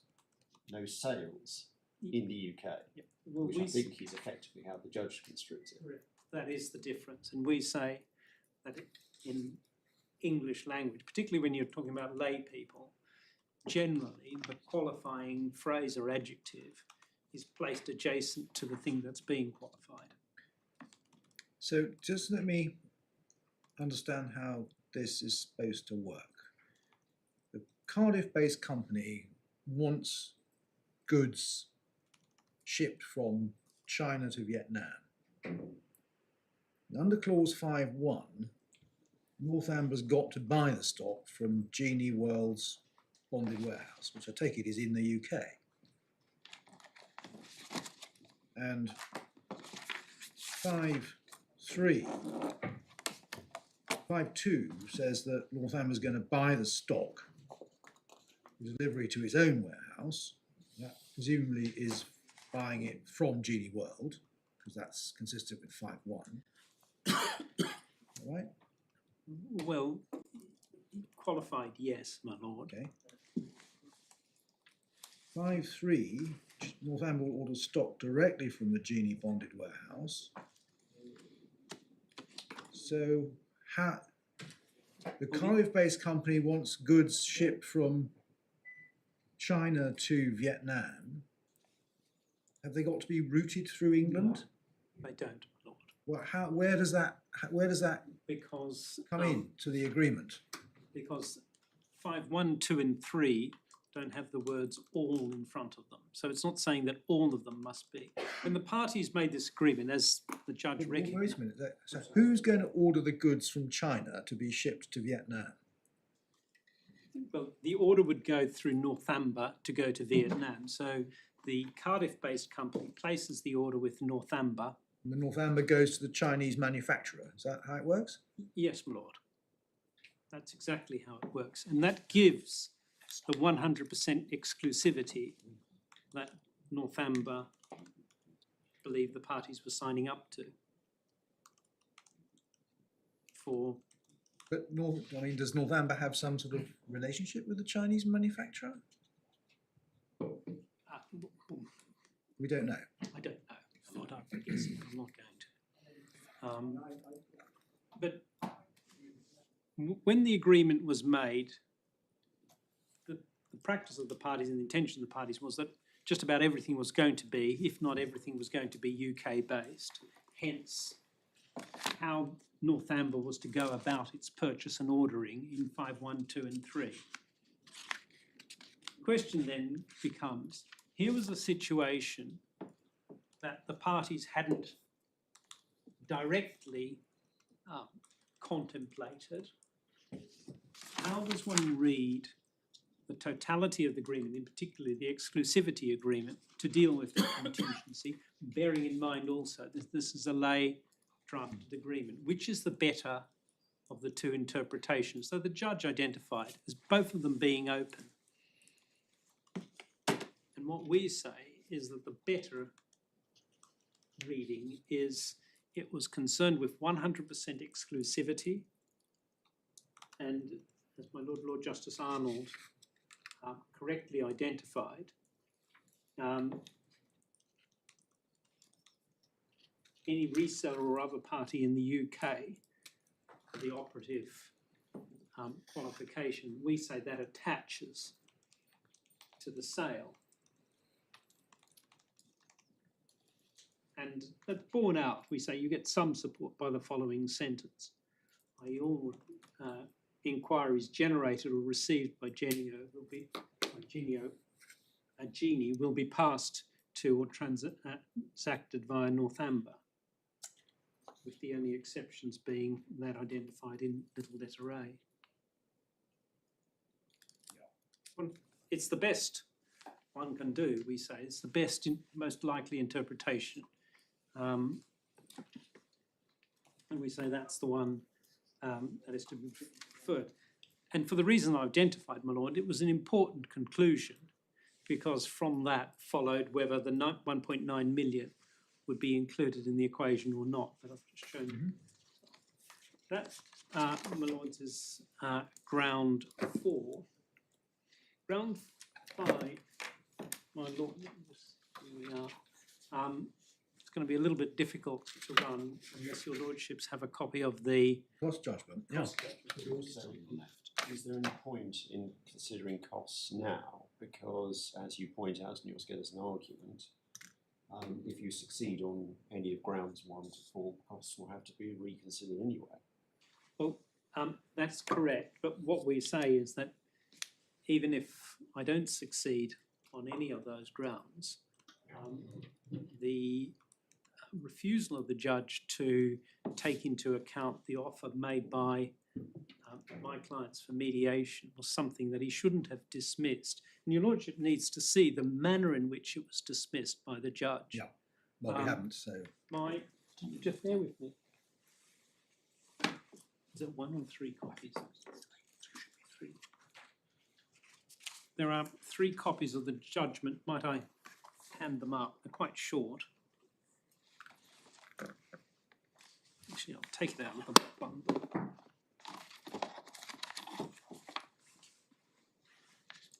Thank you very much.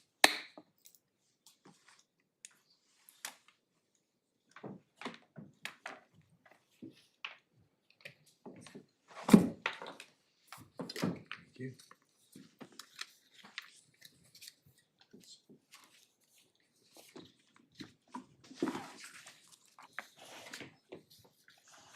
Well, I think you better give us a few minutes to So read it. can I just explain how it's broken up, because it deals with a number of different things.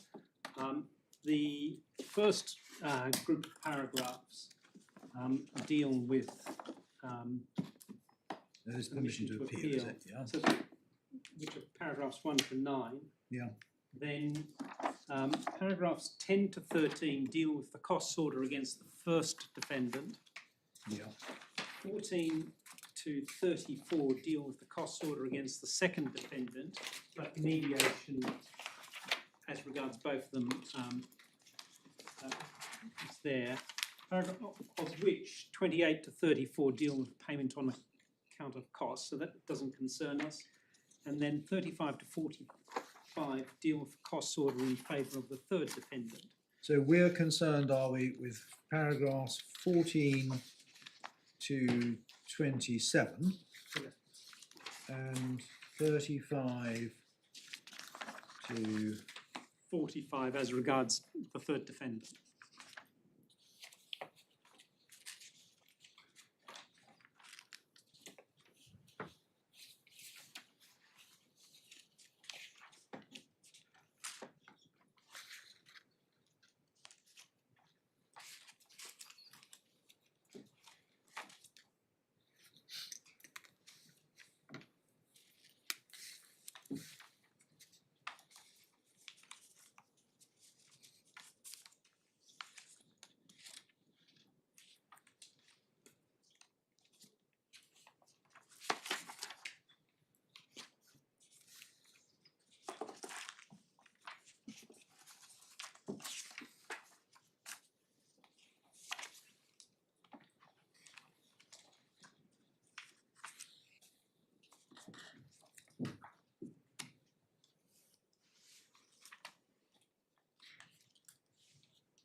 So,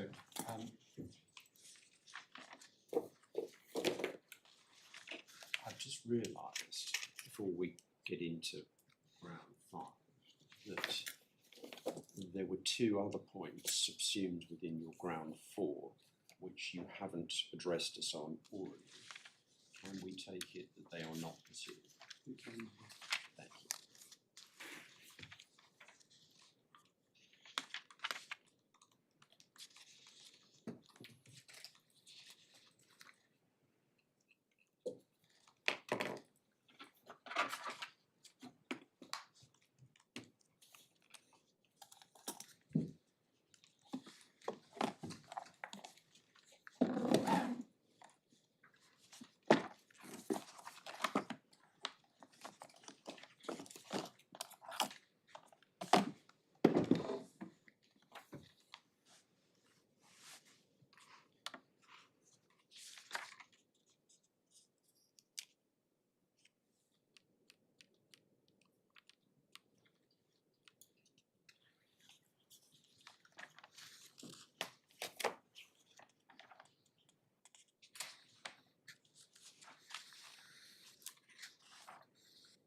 First of all, the judge seems to think that you lost on all issues on conspiracy.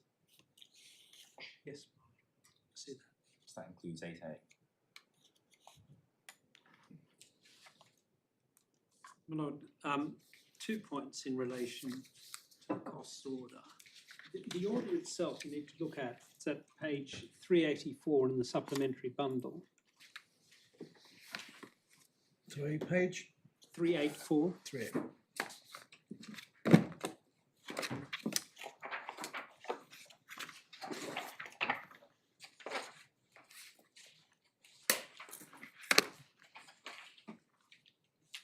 So paragraph 2 provides that the first defendant was to pay the claimant's costs, the claim up to the 12th of November 2018. That, of course, is the day in which it was placed in creditors' voluntary liquidation, but obviously not much use to my clients.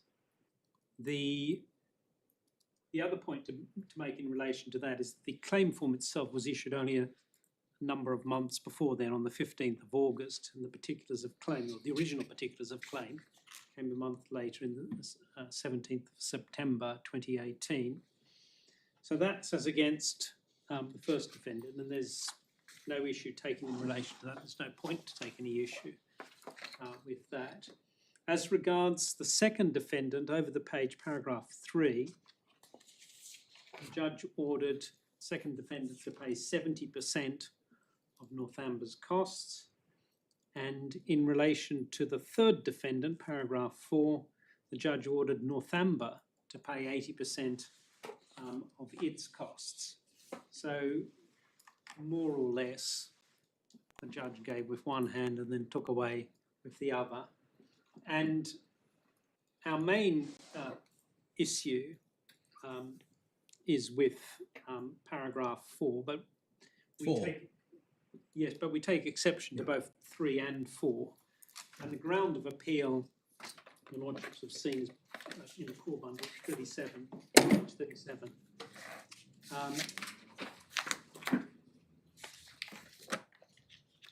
The first error of principle in the costs order concerns the judge's decision to leave out of consideration Northamber's proposal of mediation, which it made to both the second and third defendants on the 16th of February 2022.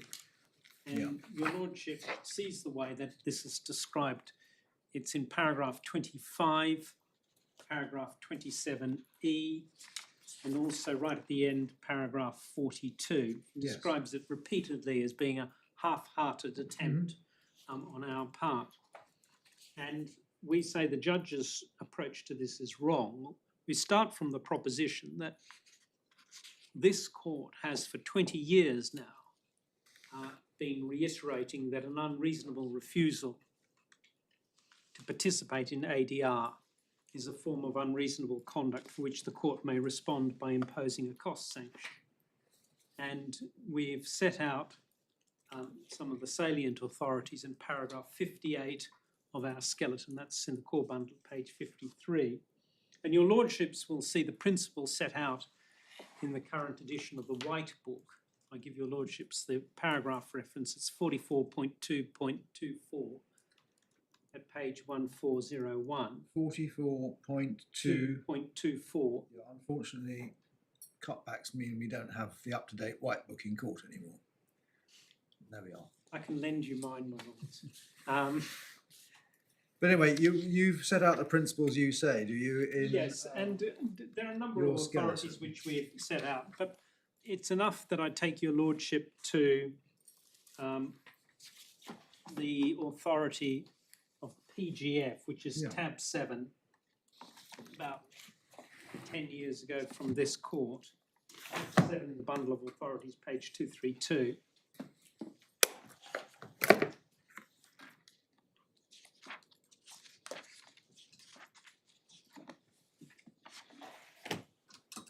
And judgment delivered by Lord Justice Briggs. And at paragraph 22 and page 237 in the bundle, the Court of Appeal summarised the principles that had been laid down then for 10 years or so in Hazley and Milton Keynes' NHS Trust, which we have in the bundle also, page 208. But the principles are summarised there. And then at paragraph 29, here appears the passage. There are a few small indications in the Court of Appeal authority that support the view that, at least in the appropriate case for ADR, party cannot just ignore a request to participate in mediation. And then there's a quote from a judgment of Lord Justice Ward. And the discussion starts at page 241, paragraph 34. And there's this important passage I submit, namely, in my judgment, the time has now come for this court firmly to endorse the advice given in chapter 11.56 of the ADR handbook. Silence in the face of an invitation to participate in ADR is, as a general rule, of itself unreasonable, regardless whether an outright refusal or a refusal to engage in the type of ADR requested or do so at the time requested might have been justified by the identification of reasonable grounds. I mean, he says it's a general rather than invariable rule, because there may be rare cases where ADR is so obviously inappropriate to characterise silence as unreasonable would be pure formalism. Well, we say this isn't such a case, and that is the principle. And the backdrop to this, my lord, underscores that, because on the 5th of October 2021... Right, just summarise, would you mind, what actually happened in this case? Well, that's where I was going to go to, my lord. Okay. On the 5th of October... No, in PGF, what was in PGF, Oh, what I'm sorry. happened? What happened in PGF, my lord, is set out, well, it starts in paragraph 2. There was a serious and carefully formulated written invitation by the claimants to participate, and it was met with complete silence. It was repeated. So wait a minute. The order that Mr. Recorder first made is at paragraph 18, is it? The ADR point succeeded in part in the sense that while depriving the defendants of its cost for the relevant period, the defendant judge did not accede to the claimant's submission that it also should have been paid its costs for that period. So that's the order under appeal.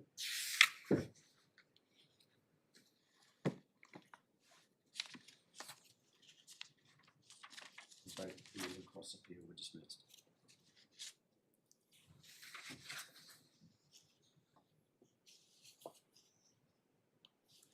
So the criticism is that paragraph 49,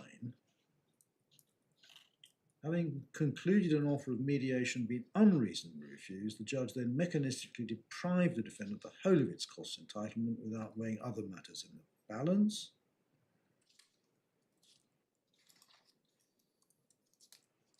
And at 54 and 55, the judge says he would have made a different order, but the discretion is that of a trial judge.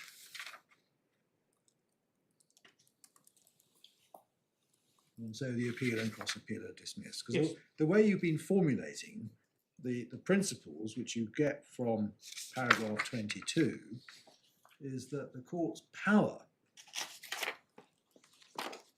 to have regard to parties' conduct includes a power to deprive the successful party, not that the court must. No, absolutely. It's a power, but it needs to be considered by the judge and it can't be dismissed. No, but the judge did consider doing it, Well- didn't he? And he said he wouldn't.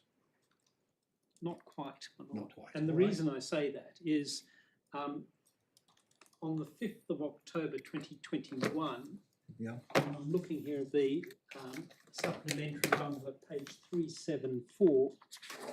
It's the CCMC order, 374. 374. District Judge Rooney, I think it's Yeah.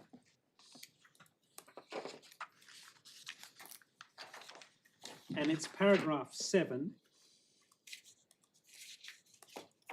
where he ordered that at all stages the parties must consider settling this litigation by any means of alternative dispute resolution. Any party not engaging in any such means proposed by another must serve a witness statement giving reasons within 21 days of that proposal. Such witness statement must not be shown to the trial judge until questions of costs arise. So the importance of it was being underscored by an order in the CCMC. And on the 16th of February, so that's about 4 months after this order, Northamber wrote to both second and third defendants inviting them to indicate their willingness to undertake mediation, and that's at page 396.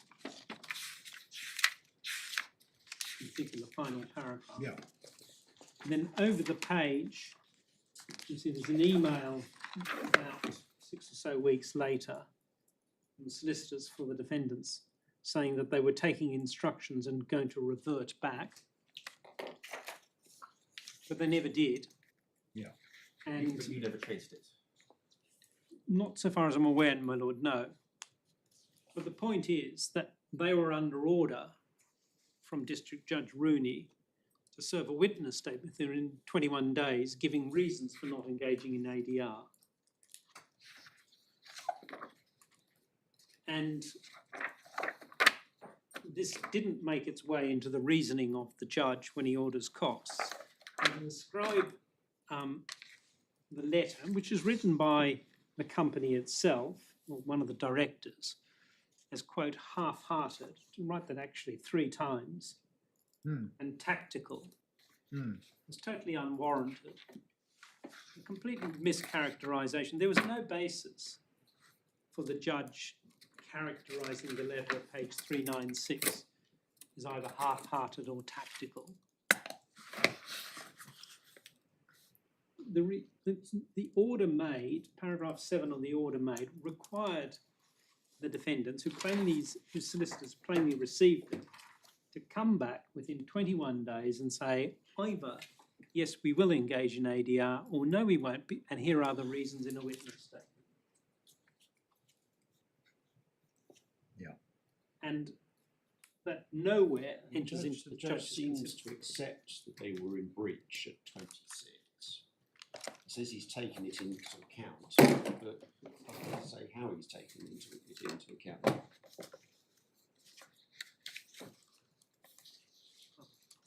Are there their acts, you shall know them. I mean, he hasn't.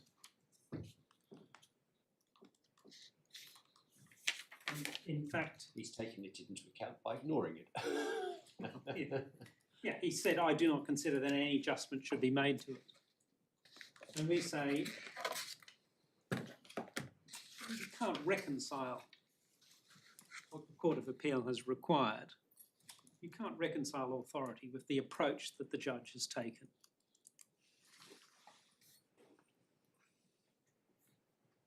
Quite what the outcome would have been had he properly applied them, Yeah. one can only guess, and I'm not going to. So that's the first. In terms of the judge's reasoning, it's 27B adjusts the costs that you achieve up by 10% because of the conduct of the second defendant.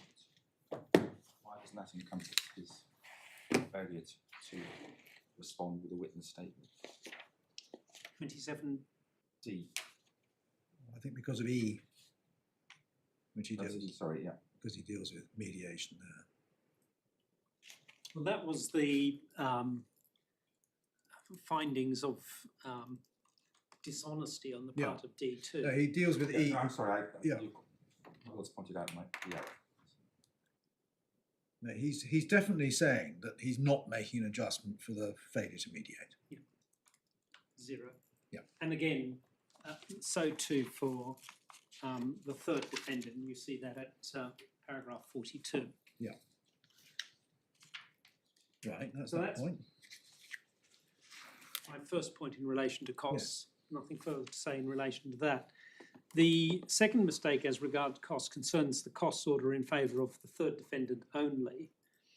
And here in the costs judgment, essentially at paragraphs 38 to 41, the judge rejected a submission that because the third defendant acting by its director, Mrs. Kaur, would be dishonest, the third defendant should be ordered to pay all or a substantial part of the claimant's costs. And the way that the judge explained his rejection of that is in paragraph 40 to 41, where he said that his findings were not a finding that Mrs. Kaur had been dishonest in relation to her evidence in the proceedings before him, but it was a reference to her dishonesty in proceedings taken against her personally by LBCF and the lack of commercial probity related to a cross guarantee that Mrs. Kaur had signed as a director of a company that was dissolved when the guarantee was signed. And it was clear that being represented to that company, the company by giving the cross guarantee was the third defendant. And then he reiterates in paragraph 41, none of that relates to dishonesty in relation to these proceedings. And therefore, looking at the guidance that I've been taken to, I should not adjust the order for cost between the claimant and D3 as a consequence of that dishonesty or lack of commercial probity. Well, Lords, that doesn't stack up with the judge's own findings in relation to Mrs. Kaur. And if we go back to the main judgment, it's paragraph, the first is 80, which he quotes from. It's at Sorry, which paragraph? 80 at page 144.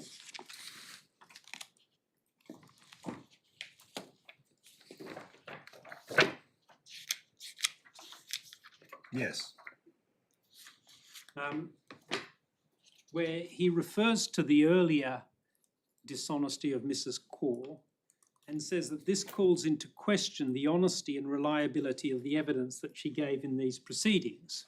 Yes. It calls that into question, and then you go to paragraph 271, 272, at page 195.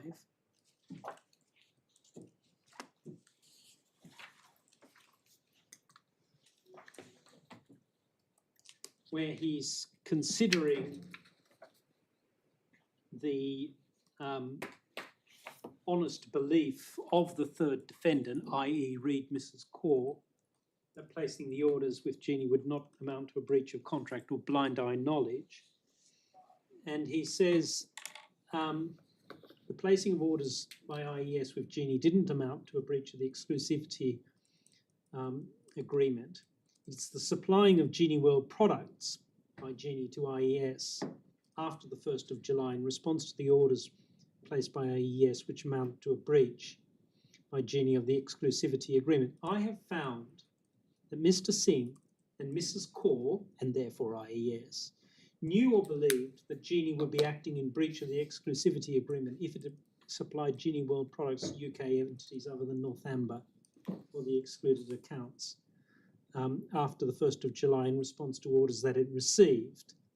And similarly, in paragraph 272, he goes on to find that Mrs. Kaur had blind eye knowledge in that she knew the exclusivity agreement contained an agreement by Genee that Northamber would have some exclusivity in relation to Genee World products. And she had no reason to suppose that that agreement was no longer in force, but she didn't inquire, given that she gives no evidence that she did, into whether the supply of Genee World products by Genee to IES would be a breach of the exclusivity agreement.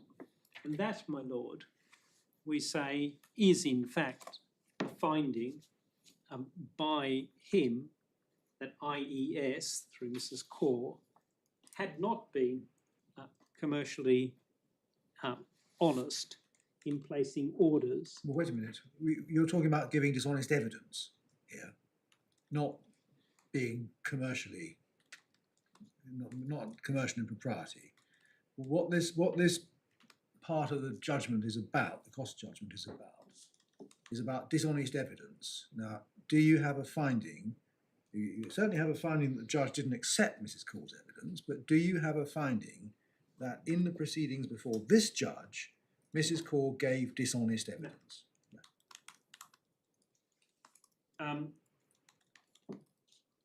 But the way that it was put was not simply that, it was also the lack of commercial probity. In her dealings, or in IES's dealings with... It was a level of dishonesty in its conduct. Well, that doesn't necessarily sound in costs of the action, does it? I can see that dishonest evidence may well do.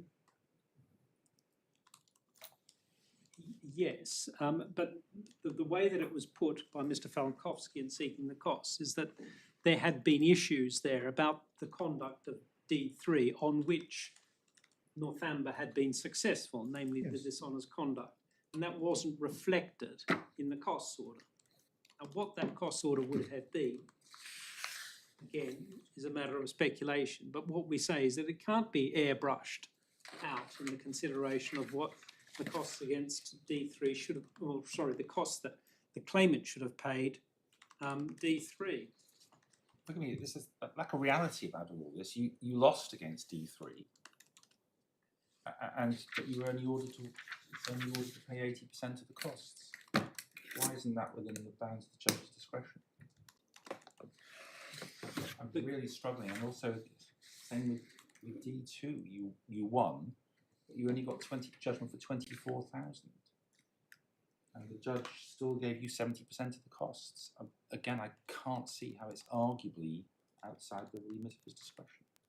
Well, in relation to D2, and indeed in relation to D3, our point there is that we don't know what the order would have been had the judge properly taken into account the offer of mediation as he was mandated to do. So that's that. And that also applies to Mrs. Kaur. But also we say there that what we demonstrated to the court, and a key issue, was the various elements in relation to the causes raised. And point made by Lord Justice Arnold is, of course, well, if we're successful on any of the grounds of appeal, this becomes largely academic. Yeah, but you're arguing the appeal now on the assumption that you lose on the other grounds. Correct, I am. That's exactly what I'm doing. But there it is, my lords, in relation to costs. So those are my 5 grounds of appeal. I can either now address the what's described as a cross appeal, but in fact was constituted as. Well, I think the best thing to do now, if I may say so, Mr. Cobble, is to break, because we are expecting from you an application to amend your grounds of appeal, and we are also expecting an application for permission to appeal out of time against the judge's second order. So I'll give you the extra 5 minutes. Do that. So we'll Thank you. start again at 2 o'clock. Grateful.